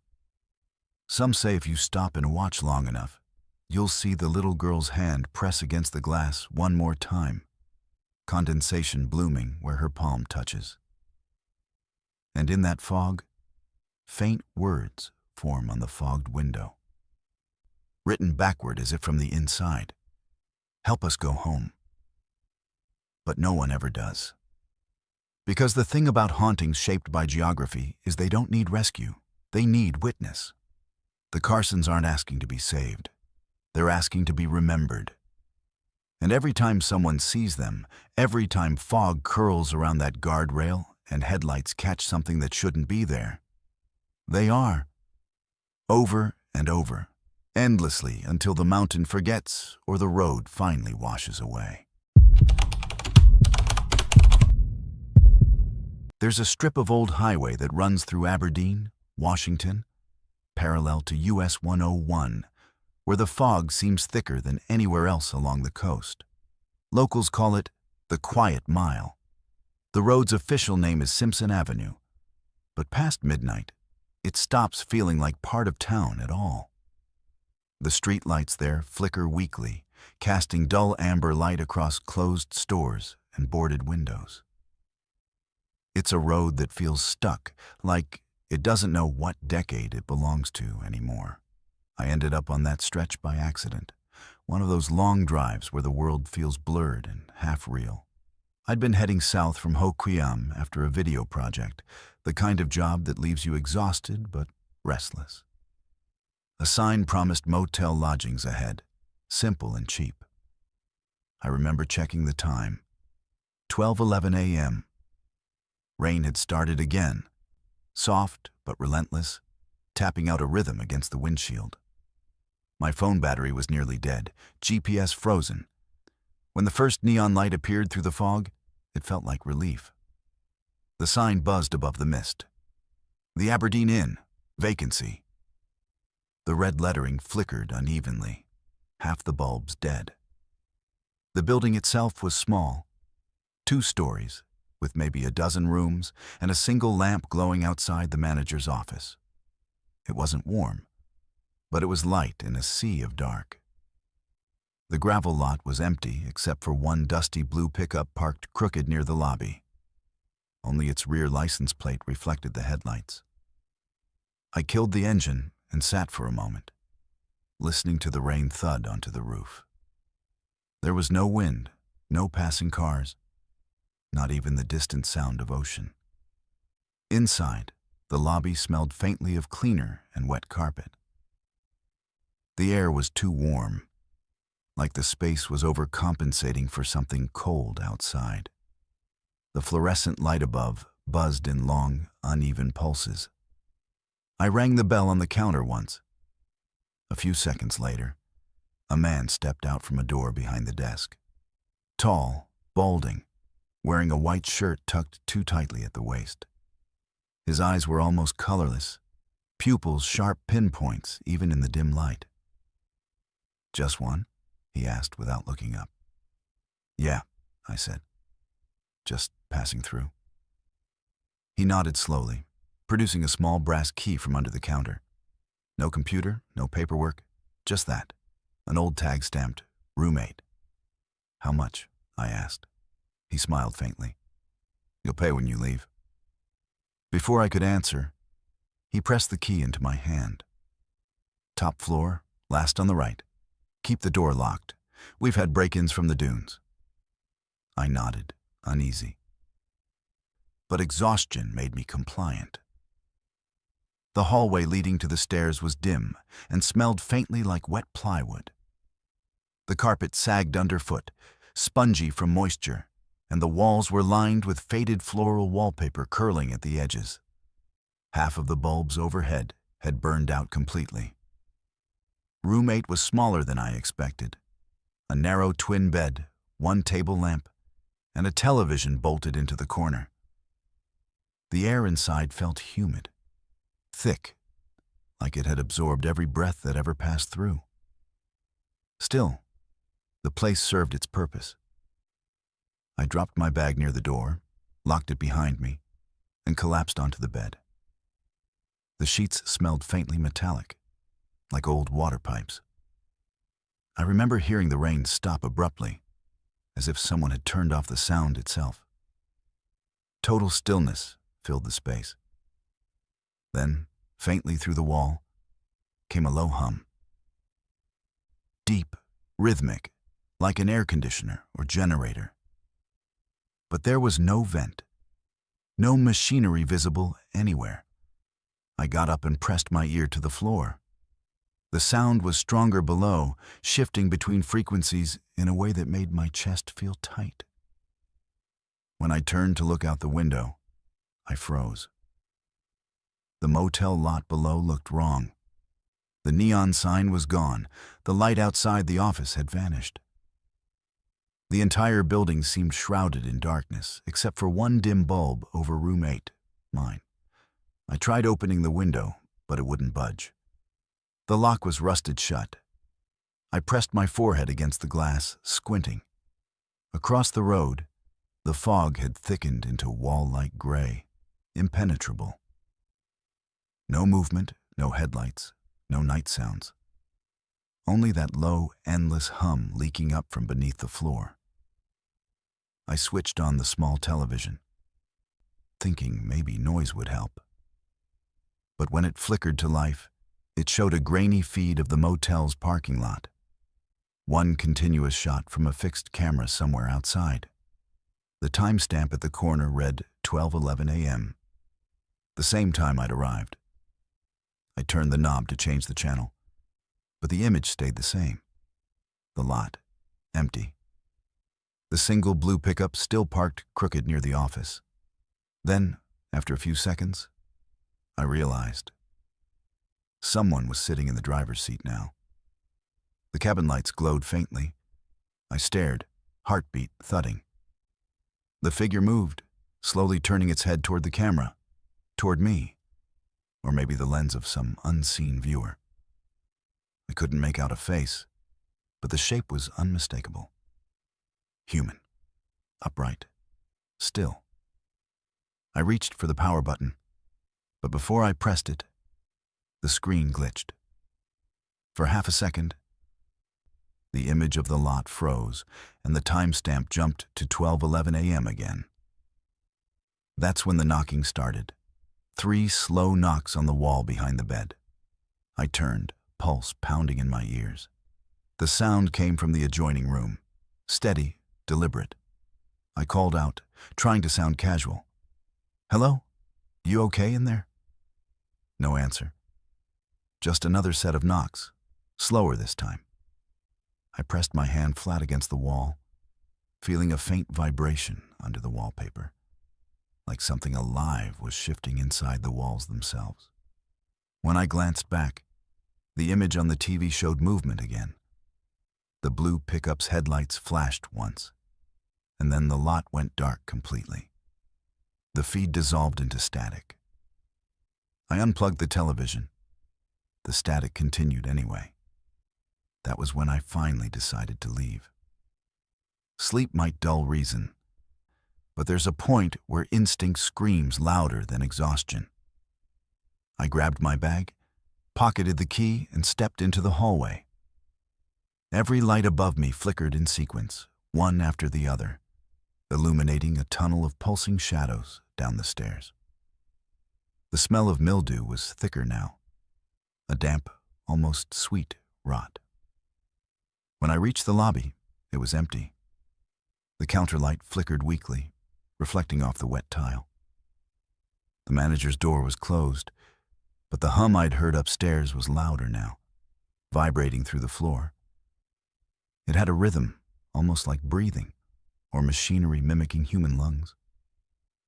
I knocked lightly on the office door. No response. I knocked harder, and the sound that came back wasn't from the door, but from behind me. Someone tapped, slowly, on the inside of the front lobby window. I turned. The fog outside pressed right against the glass, thick and solid as smoke. A handprint appeared on the other side, large, smudged, skin pale against the dark. Another pressed beside it, then another. They multiplied, forming a cluster of palms dragging slowly down, leaving faint streaks across the pane. I stepped back until my shoulders hit the counter. The air felt suffocating. The humming beneath the floor had risen to a near roar. I bolted for the front door, but when I pushed it open, a gust of warm, damp air met me, And beyond that, nothing.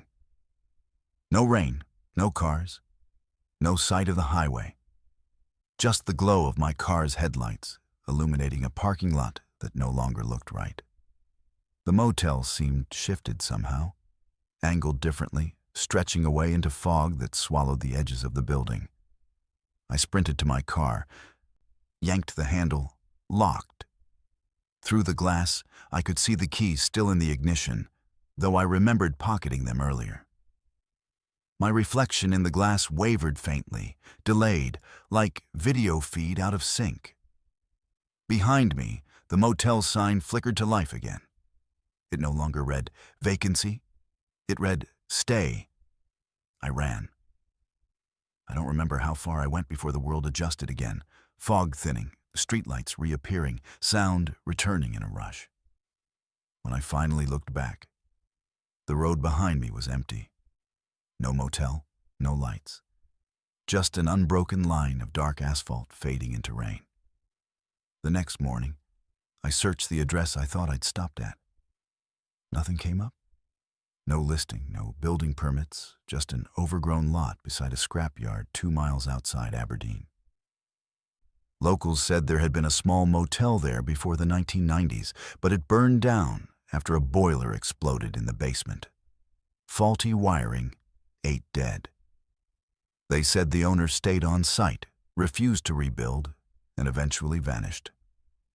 After that, one old man at a diner told me, some folks swear they still see the lights.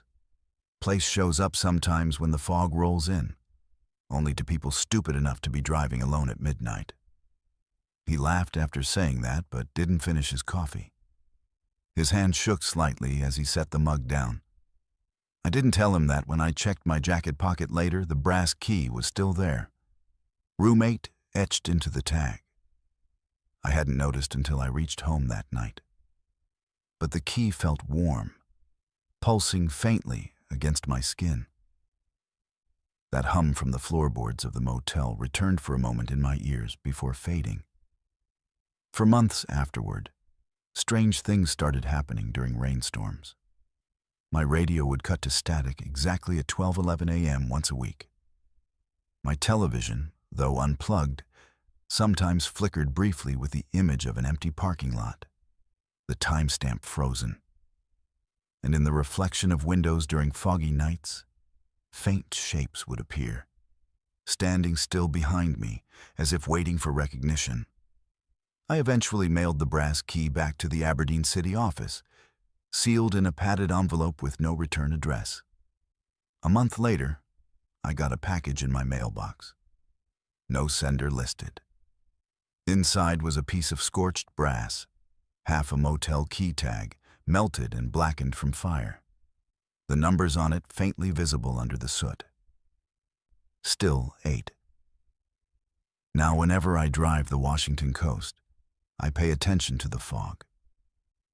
Sometimes, along a silent stretch of highway at the edge of Aberdeen, I'll glimpse that same neon flicker through the mist, the faint red promise of vacancy.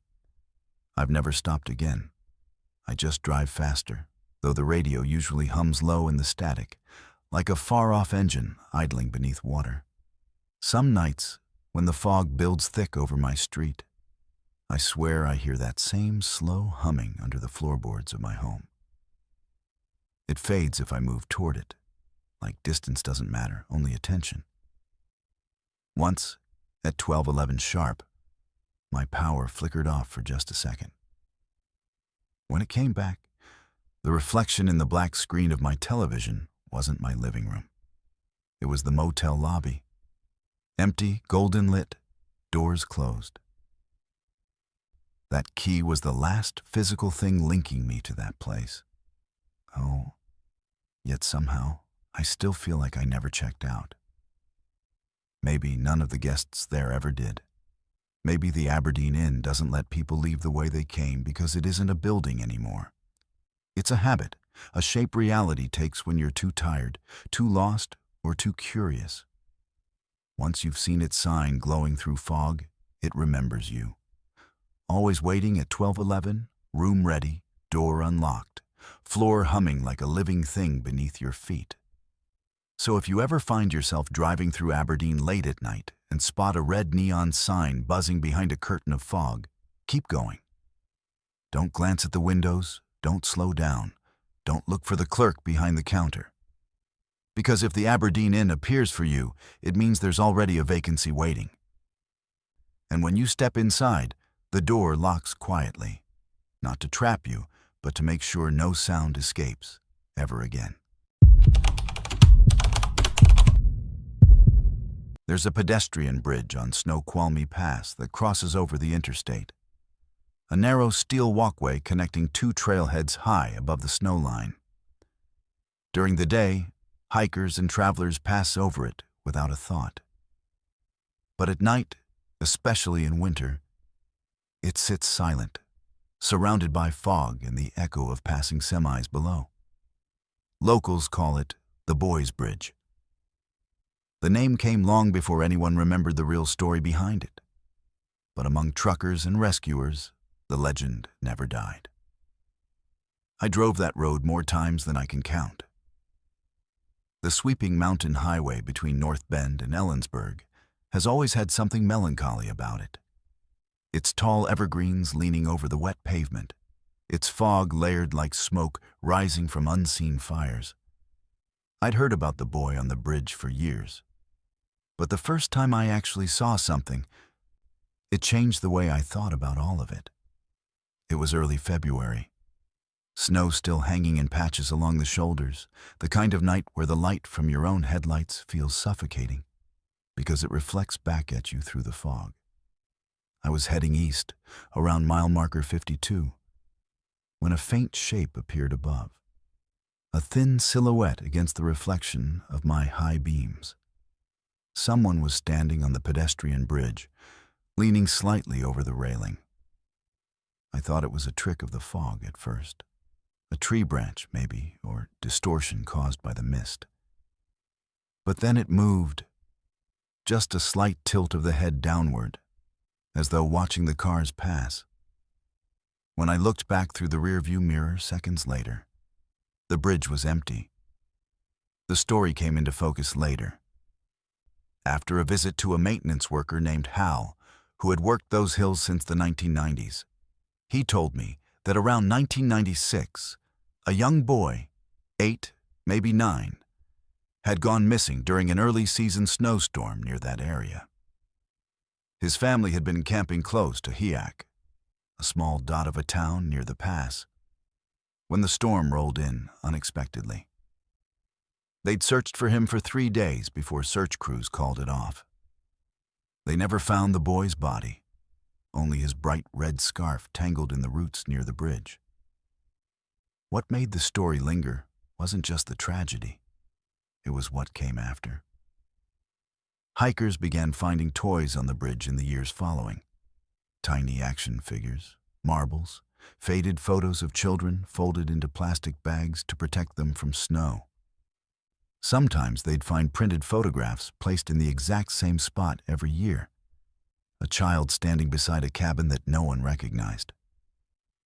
No one ever saw who left them. Hal told me he'd worked night shifts, plowing snow off nearby trails, and had once seen a boy standing there around 3 a.m., hands clasped on the railing, no footprints in the snow behind him. I hit the high beams, he said, and in that second, he looked down at me. Not scared, just disappointed. That word, disappointed, stuck to me. A year after hearing his story, I had my own reason to cross that pass again. A close friend had died young, and grief has a strange way of turning memory into a physical route. You start revisiting roads you once drove together, half hoping the world will flicker and restore what you lost. That night, the temperature had dropped well below freezing, and freezing fog hung low over the tree line. The snowbanks glowed faintly blue against my headlights. I reached the bridge near midnight. This time, I decided to stop. The turnout just past the bridge was completely deserted. When I stepped out of the car, the cold settled into my lungs immediately, sharp and clean. The only sound was the muted hiss of wind weaving through pine branches. I walked up the embankment toward the bridge, flashlight trembling slightly in my hand. The fog was dense, but not silent. It had weight, like the air itself was holding its breath. The bridge's steel grating groaned under each step. My light illuminated patches of frost, old graffiti names, and rust climbing the rails like vines. In the center of the walkway sat a small arrangement, a toy car, frozen into ice beside a piece of laminated paper. I knelt down, wiped the frost from the paper, and revealed a photo of a boy wearing a winter coat and a bright red scarf.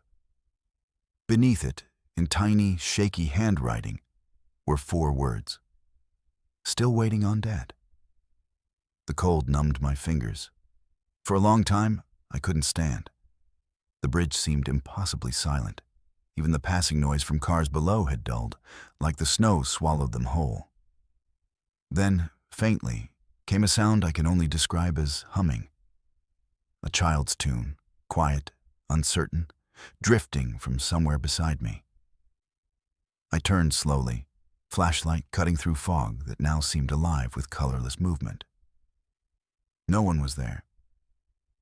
But against the thin layer of frost on the metal railing, I noticed small handprints, 4 of them, pressed clear into the ice, darker than the rest. I reached out reflexively and felt warmth radiating from the spot as though someone had only just touched it. That's when the humming stopped. Behind me, on the other side of the bridge, faint footprints appeared in the snow, too small to belong to an adult, leading halfway across the walkway and stopping abruptly at the center where I stood. And then I heard it. Soft footsteps crunching slowly toward me, one after another. I couldn't move. The air buzzed with static. I spoke without knowing why. "You're safe, okay? You're okay." The fog thickened again, swirling around me. For one brief second, a shape materialized through it. A small figure standing near the end of the bridge, wearing a hood, a red scarf trailing behind him. The scarf swayed though the air was still. His face was shadowed, but his posture was calm, even serene. When I blinked, he was gone, leaving only the faint smell of smoke and pine sap. That night, I didn't sleep. The next morning, I returned in daylight. The bridge looked ordinary again. Footprints gone, toy car frozen completely solid, the laminated photo half buried under fresh snow. I took a picture of the scene. But when I checked the image on my phone, it showed something different. The photo and toy replaced by a neatly folded scarf, red, unworn, lying in a patch of sunlight. I checked again minutes later. The photo was gone. When I showed the picture to Hal the following week, he looked shaken. He said the original scarf had been kept by the boy's father for years, displayed at home as a reminder. The man died in 2012. The family buried the scarf with him. "Maybe," said Hal quietly. The boy came to get it back. The story didn't leave me after that. It grew roots, wrapping around smaller parts of my life, until it resurfaced months later in the strangest way. One night in early autumn, long after the snow had melted, someone slipped a plain envelope under my apartment door. Inside was a single photograph, grainy, color-drained, taken from an angle overlooking the same bridge. In the photo, I could see myself standing in the center of it, flashlight in hand, fog curling around my shoulders. Behind me, faintly visible near the far railing, was a small figure wearing red. I don't own a camera capable of that shot. I never told anyone except Hal. He said search crews and hikers occasionally see the boy along the bridge in early winter and late fall, times when fog moves between temperature layers as though the world momentarily remembers what vanished inside it. "It's always the same," he said. "He doesn't hurt anyone, he just watches. But sometimes he leaves things behind, like he's trying to remind us he's still part of the story."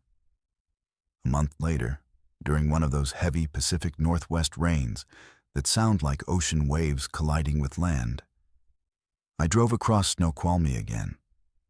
I didn't intend to stop, but part of me needed to see if the boy was still there.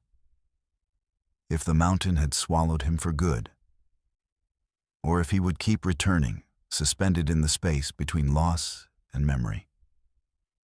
The road was slick with water, fog bending like smoke under passing headlights. As I neared the bridge, a flicker of red caught my eye.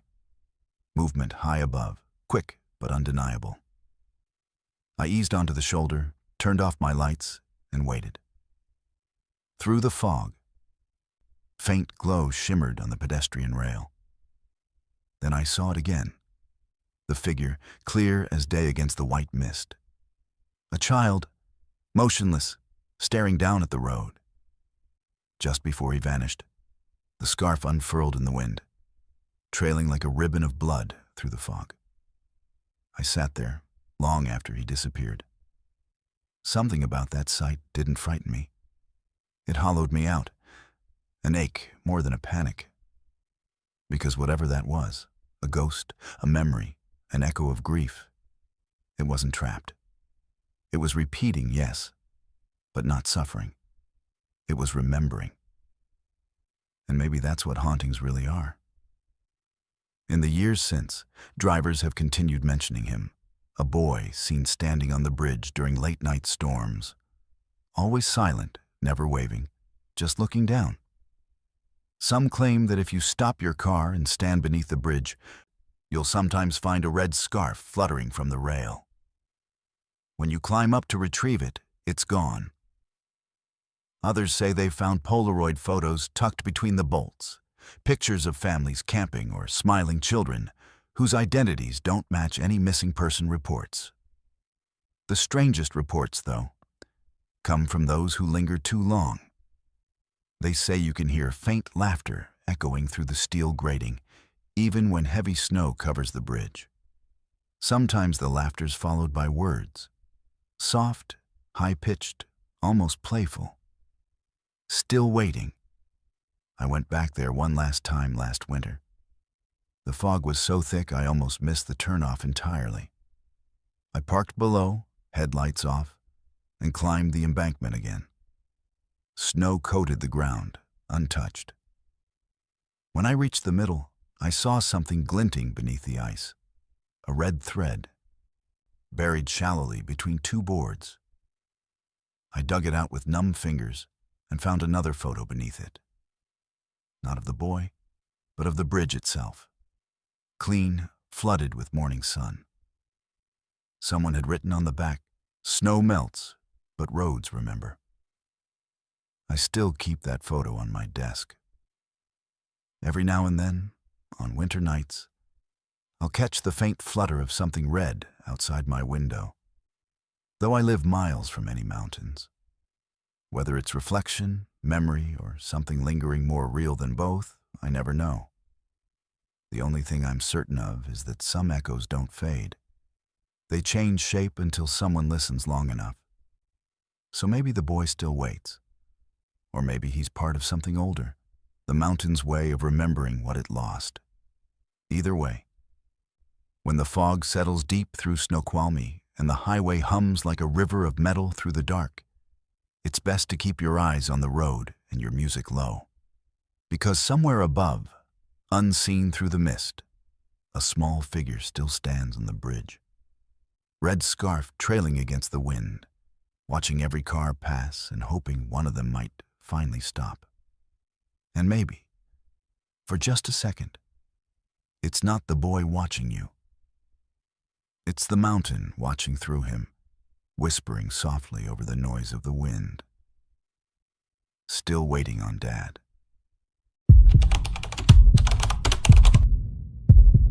It started as a humming, Barely a vibration at first, the kind that vanishes if you tilt your head. But it grew louder, until it wasn't behind us anymore. It was in the car, inside the metal and fabric, in the air, in our throats when we spoke. There were 3 of us driving back from Idaho that January. Me, Mark, and his sister Leah.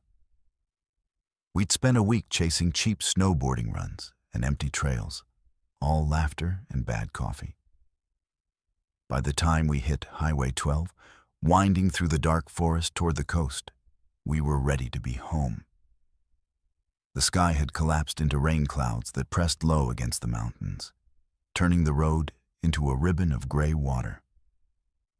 The first time we heard it, we were somewhere west of Packwood. Leah noticed it before we did. "You hear that?" she asked, frowning. I turned down the radio. A low, steady hum vibrated through the car, deep, mechanical, like distant machinery. But there were no power lines, no factories, just forest and fog. Mark smirked. "Probably the tires. These chains rattle like hell." It sounded logical. Until the hum changed pitch, rising, lowering, echoing off invisible walls, as if moving around us. We listened in silence as it pulsed once, twice, and then stopped. That was the first night. By the time we crossed into Washington, it had returned. A constant low tone that seemed to drag behind the car like a tether. We kept blaming mundane things. Road friction, the speaker system, tinnitus. But every time we stopped, the noise didn't stop with the car. It floated over us, like pressure on the skull, sinking into bone. At a gas station in Randall around 11 p.m., I stepped out to stretch and realized my hands were shaking. The humming was faint under the sound of rain, but it was rhythmic now. 3 long pulses, one short, over and over, faint as a heartbeat under concrete. I glanced back into the car, and for a second, I thought I saw the rear window vibrate inward, like the sound had weight. Leah stayed quiet most of that distance, eyes wide, face pale. When I asked if she was okay, she said, "It feels like it's learning what we sound like." I didn't know what she meant, but neither did she. She just stared out into the fog, drifting through the tree line, where both of us swore something shifted each time the sound deepened. Around midnight, we hit a long, desolate stretch between small towns. No gas stations, no houses, just miles of dark forest pressed against the mountain walls. That's when the car radio flickered and turned itself on. Static flooded the speakers. Leah grabbed the dial instinctively, but the knob spun freely in her hand, disconnected. Beneath the static, a faint structure emerged. Tones mimicking speech, but shaping no words. Just vibration threaded with voice. Mark muttered, "It's interference," but his voice sounded hollow. The humming grew louder, weaving through the car like static underwater. When it finally stopped, all of us exhaled at once, an awkward trio pretending nothing happened. Then, Leah whispered, "It's inside the trunk." We turned toward her. She wasn't joking. Her eyes were locked on the rearview mirror.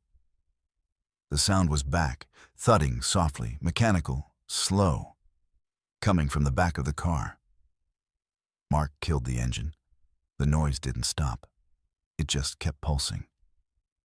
Slow and steady beneath the rolling fog outside. At first, we thought maybe the exhaust was making some weird resonance. Mark popped the trunk. I swung my flashlight inside. Nothing except wet luggage and the smell of rain-soaked air. But the hum was louder now. So deep it rattled the fillings in my teeth. The sound didn't have a source. It wasn't around us. It was through us. We slammed the trunk and drove. No one spoke. The rain thickened, smearing against the windshield in long, frantic strokes. At one point, Leah began to cry quietly, hands pressed against her ears. "It doesn't stop when I do this," she whimpered. "It's under everything." The worst stretch was near Morton. There's a long pass there where the trees grow tight and the road dips so sharply your stomach drops. As we descended, the noise shifted pitch again, becoming almost human, like voices caught inside an engine or a choir humming without air. I remember gripping the steering wheel until my hands went numb. For 6 straight minutes, no one said a word. Then the sound simply faded, leaving our ears ringing. We reached civilization by dawn, every fluorescent gas station light feeling unreal. Leah refused to get out of the car. While Mark went inside to buy food, she stared at the dashboard clock. It blinked 4:14 over and over, stuck in repetition. When he came back, she was whispering, "It's not done following us." Over the next days, that line stuck with me, though I didn't want to believe her. The drive home should have ended it, but it never really did. For 2 days, things quieted. The car seemed normal again. But by the 3rd night, it came back. Inside the house this time. Faint, just beneath the frequency of normal hearing, vibrating more than sounding. My speakers would hum, even when unplugged. The refrigerator seemed to pulse in sync with it. I lay in bed that night listening as the sound built slowly until my walls trembled. I called Mark the next morning. He sounded brittle, exhausted. "Leah's hearing it too," he said, "and it's not in her head. The whole apartment hums." He laughed dryly, like someone trying to make a joke feel safe. Every clock's frozen at 4:14. I didn't sleep that night. I remember checking the power meter outside, completely normal. No surges, no hum. I stood in the dark yard, barefoot, shivering in winter air. But the vibration came from the ground itself, traveling upward through my legs, pulsing between bones. It wasn't mechanical anymore. It felt alive. Over the next week, things escalated. The sound began syncing with us, matching our breathing rhythms, our speech patterns. When I'd breathe in, it would fade. When I exhaled, it'd swell slightly, as though responding. I recorded it once in the living room. The playback revealed something worse. Beneath the tone, buried under layers of static, were whispers. Not words, but drawn-out breaths shaped like imitation. Every attempt to isolate them made the file distort, as if resisting analysis. Meanwhile, Leah stopped answering calls. When I drove to their apartment, the blinds were drawn tight. Mark finally opened the door after I pounded for several minutes. He looked hollow-eyed, skin sallow. The entire place was dim, quiet, yet buzzing faintly in the air, like electricity leaking through unseen wires. Leah sat on the couch, head in her hands, humming softly in a low, steady tone, the same pattern we'd heard on the road trip. I backed away slowly, whispering to Mark, "You need to get her help." He shook his head. "We tried. The doctor said tinnitus, said stress could make her hear things. But that doesn't explain why I'm hearing it too." He glanced around the room, as though expecting the walls to breathe. "You ever think maybe it's not a thing in our ears? Maybe it's something looking for resonance?" He tapped his chest, like it wants to use us to keep itself alive. I wanted to call him crazy, but I couldn't, because even as he spoke, the floor beneath us vibrated faintly, subtly matching the cadence of his voice. I left that night and never went back. 2 days later, he called me again, 2 a.m., whispering. "It stopped outside," he said. "Now it's just inside her. I can't." and then silence. When I called back, no one answered. When police investigated days later, they reported an unexplained power surge localized to their building. No signs of violence, just what they called prolonged carbon monoxide exposure. No neighbors reported smell, no fault found in the detectors. Both were found sitting on the living room floor, leaning against each other, eyes closed. No struggle, no pain. Like they heard something only they could understand. They ruled it accidental. I'm not sure what I believe. After the funeral, I started keeping notes. Every night around the same time, 4:14 a.m., I still feel the faint vibration under my bed. Some nights it fades quickly, others it lingers long enough to rattle picture frames. I haven't used my car in months. I hear it outside sometimes too. Distant, almost comforting in its rhythm. Experts talk about infrasound, low frequencies just below the human hearing range that cause unease, nausea, even hallucinations. Maybe that's what it is. Maybe something in those mountain valleys holds sound differently, bending it, trapping it, until it unravels along highways like a thread too taut to snap. But sometimes, when fog settles thick in my neighborhood, the sound gets stronger.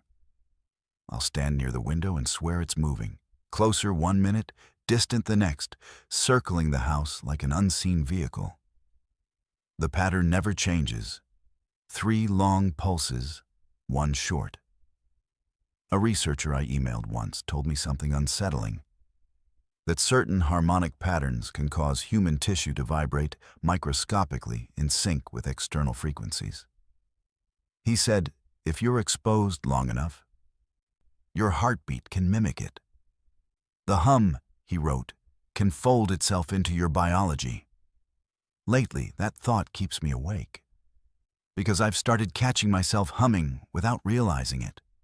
Same rhythm, same tone, sometimes while cooking, sometimes at work.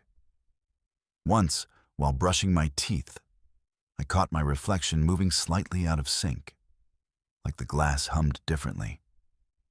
The vibration isn't constant. It comes in waves, alternating between days of silence and sudden surges so strong my vision blurs at the edges.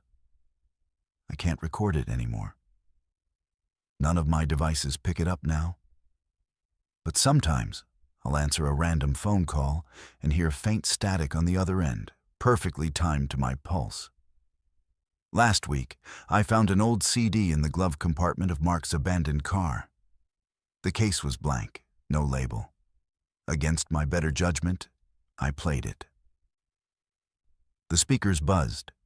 3 long hums, 1 short, looping over and over. Halfway through, a faint voice joined, buried in the noise. It sounded like Mark, whispering, "Don't listen." I ejected the disc, but even after, the pattern kept echoing through the speakers, unpowered, faint, endless. Since then, the humming never stops. It hides under noise, beneath the hum of my refrigerator, the distant traffic, even my own voice. It follows me from room to room, like breath that never quite leaves. Sometimes I wake in the middle of the night with a taste of metal in my mouth, and the air feels thicker, denser, as if something enormous hums miles beneath the surface, calling through soil and concrete. The sound becomes almost language, a physical whisper vibrating through bone. And though I never quite make out the words, I understand the meaning. It's not done traveling yet. They say sound dissipates with distance. But what if some sounds don't fade? What if they grow by finding containers, voices, engines, walls, to carry them farther? Maybe that's what it was all along, not a haunting, but a contagion, and we were just the next surface it needed to vibrate through.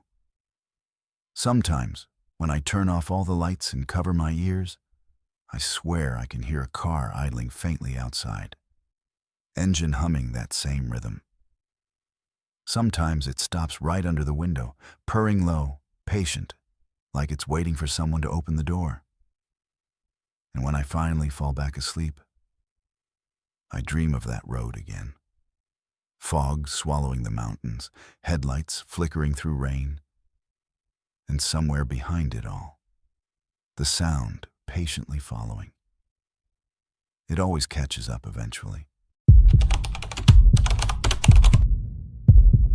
There are places in Oregon where silence feels alive. Waldo Lake is one of them.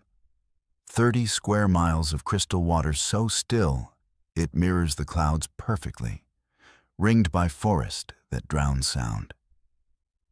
Even the wind there moves differently. It doesn't rustle, it whispers. It carries the weight of something that's listening back. I learned about the lake years ago, during a volunteer trip that never stayed on schedule. Back then, I was part of a small wilderness conservation group sent to clear debris from a service road that supposedly looped around the lake. The route was closed after seasonal flooding, but county records hinted at a lost trail system stretching deep into an unmanaged section of forest. Our job was simple: mark the path, take photos, and map the terrain before the next ranger rotation. There were 4 of us that year. Me, Sam, the kind of man who never stopped talking, a geologist named Harper, and Milo, a quiet local who barely spoke unless asked directly. He was the only one who'd lived near Waldo all his life. When we stopped for fuel near Oak Ridge, the attendant asked where we were headed. The moment we mentioned the lake's southern road, his face hardened. "That route's not marked anymore," he said flatly. "Not since '89. "What happened in '89? Sam asked with a smirk, ready for folklore. The man shook his head. "You should ask the forest first," and stepped back into the station. We thought he was joking. By early afternoon, we reached the old gravel road, cutting through pines so dense the light dimmed 10 degrees immediately. A fog hung low over the treetops, soft and silver. It wasn't the kind that moved. It hovered, thick but calm, resting like breath above still water. The further we drove, the weaker our GPS signal became. Harper laughed it off. "Magnetic fields," she said. "Volcanic layers underneath this whole area. It screws with compass readings." By dusk, the trail markers dwindled. We found an opening just wide enough for tents and parked beside the ruins of what looked like an old maintenance station. Half collapsed, roof gone, concrete slab cracked with moss veins. That evening, the lake glowed faintly under moonlight, still as glass. You could see straight to the bottom, every polished stone, every drowned branch. Milo broke his silence after hours of us sitting around the lantern. "They say the lake doesn't have a floor," he murmured. None of us laughed. "They say it goes down forever. Not water, something else below all that clarity." I couldn't tell if he was teasing us or warning us. That night, sleep didn't come easily. The silence pressed too close. No crickets, no wind, not even the quiet ripple of water. Half awake, I heard something, a faint, mechanical rhythm far down the shoreline. At first, I thought it was our own camp cooler humming, but when I checked, it wasn't. The sound came from across the water, a steady, pulsing tone, soft as foghorn echo, repeating every 12 seconds. Harper rose too. "You hear that?" she whispered. We stood on the shore staring into the fog.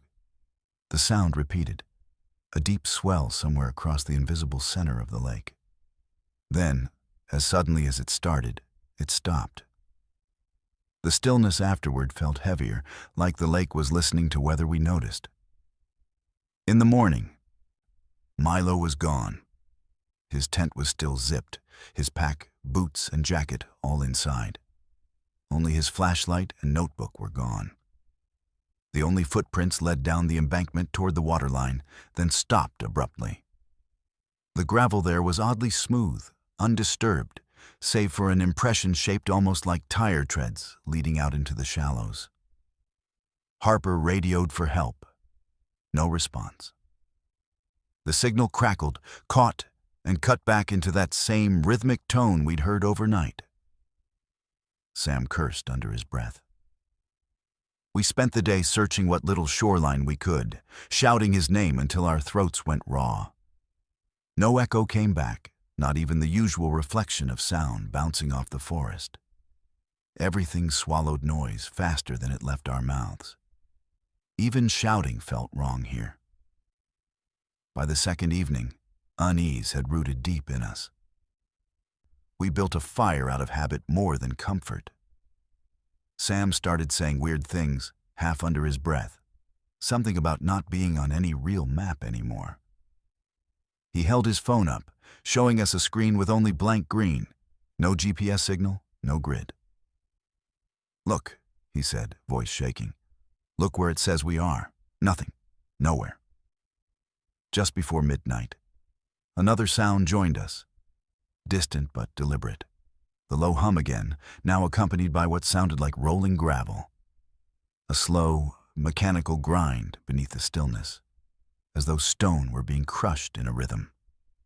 We turned our lights toward the water and saw faint reflections shimmering far out across the lake. Two small points moving steadily in parallel. "Headlights," Harper whispered. "But there's no road." The points drifted closer, cutting thin wakes across the glassy surface. I realized then, they weren't lights moving toward us. They were reflections of something above. When we looked up, fog had reshaped into thin vertical lines glowing pale blue against the clouds, like the outlines of a roadway hanging overhead. It ran directly above the water's surface before fading into distance on both sides.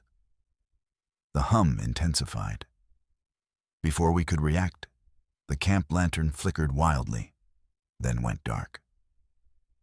All that remained was the faint luminescence of the lake and those two light points far out. The air temperature dropped instantly, enough to mist our breaths. I turned toward Harper to speak, but she wasn't there anymore. Her flashlight lay on the ground, still on. The beam cut upward, revealing faint handprints pressed into the tent fabric. Inside, not out. I froze. Sam began to panic, spinning slow circles.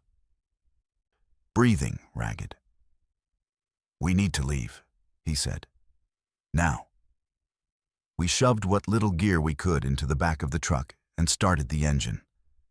The radio lit up immediately, blasting static so loud it distorted into pain. Beneath the noise, something faint but structured pulsed through. The same rhythm we'd heard from across the lake. But now it wasn't distant. It was inside the static, morphing between tones, forming syllables we couldn't understand. Sam covered his ears. "Turn it off!" But before I could, the headlights died. The dashboard went black, and the truck stalled. Silence again. Outside, the fog had risen back from the lake, creeping across the shore and wrapping the vehicle in a cold film. The rhythm outside returned, closer this time. 3 beats, a pause, and one long tone. It vibrated through the frame of the truck. Through the seats, through bone. I gripped the steering wheel, too terrified to move. Then faintly through the mist, we saw movement along the waterline. Dozens of faint shapes standing ankle-deep, facing the lake. Not people. Not exactly. Lined silhouettes, all motionless, outlines barely discernible. It was like shadows projected in fog, every one of them facing away from us. Heads slightly bowed, Sam whispered, "Milo?" The rhythm from the lake grew louder, the hum blending into something resembling breathing or chanting. The figures by the water began to shimmer slightly, edges rippling. For a moment, I swore I saw their outlines flicker, replaced by images of vehicles sunken half beneath the shoreline, lights blinking faintly underwater. One after another. Sam bolted from the truck. I screamed for him to wait. But his figure dissolved almost instantly after he crossed into the fog. His footsteps faded, replaced by 2 wet splashes. Then silence. I don't remember falling unconscious. But when I came to, dawn had already broken. The fog lifted to reveal nothing. No camps, no footprints, no truck, no road behind me. Only a thin path of flattened grass leading down to the water. Waldo Lake looked the same as always, perfectly clear, perfectly still, hiding depth too immense to be real. I walked until my legs gave out, until rescue crews found me days later on the western trailhead, exhausted and delirious. They told me I'd been missing 3 days. When I explained what happened, about the missing 3 people, about the sounds, no remains were found. Not a single boot print, not a torn fabric, not a trace of them anywhere in the forest or water. Only one object was recovered. Harper's field camera, discovered in shallow water near where we'd camped. When the photos were printed, most were blank from water damage. But one survived, taken from an angle roughly near the shore at night. In the center of the frame was the lake, the reflection of those same thin blue lights descending from the fog, mirrored perfectly in the water. Across the bottom edge of the photo, written in faint pen, were 3 words: road still moving. I left the group after that. I stopped volunteering for wilderness mapping. For years, I avoided even reading about the Cascades. Still, the memory clings, resurfacing in dreams. Sometimes, I hear the same low-frequency hum in everyday machinery. A refrigerator compressor, the rumble of an airplane, the growl of distant traffic. It always comes in the same sequence. 3 short pulses, 1 long. Last summer, I visited Oak Ridge again for the first time since it happened. I told myself it was closure. I stopped by the same gas station, the same attendant still there. Just older now, slower. When he recognized me, his expression darkened. "You went out there, didn't you?" he said quietly. I nodded. "How did you know?" He sighed, looking out at the forest line. "Because they never seal that road. Every few decades, somebody drives it after freeze-thaw breaks shape again. People always think it's a service track, always end up hearing it before they see it." "Hear what?" I asked. "The road," he said. "The one that never stopped moving after the flood landslide buried it in '89. Couldn't fill it in. They tried for weeks, but every morning, new cracks, new path cutting a little deeper toward the lake. Machinery stopped working within miles of it. Some engineers said it wasn't land at all. It was hollow earth shifting in resonance with the water. Like something under there breathed different." He leaned back on the counter, eyes fixed on me. "If you heard it humming, then it already marked you. You'll know when it's near again. The air gets quiet, then the tone starts under your ribs. That's when you stay still. Because if you follow it, you'll never find a way back up." I left without saying anything else. But sometimes, on long night drives through Oregon's back roads, I catch the faintest vibration under the asphalt, steady, patient, humming in that same pattern.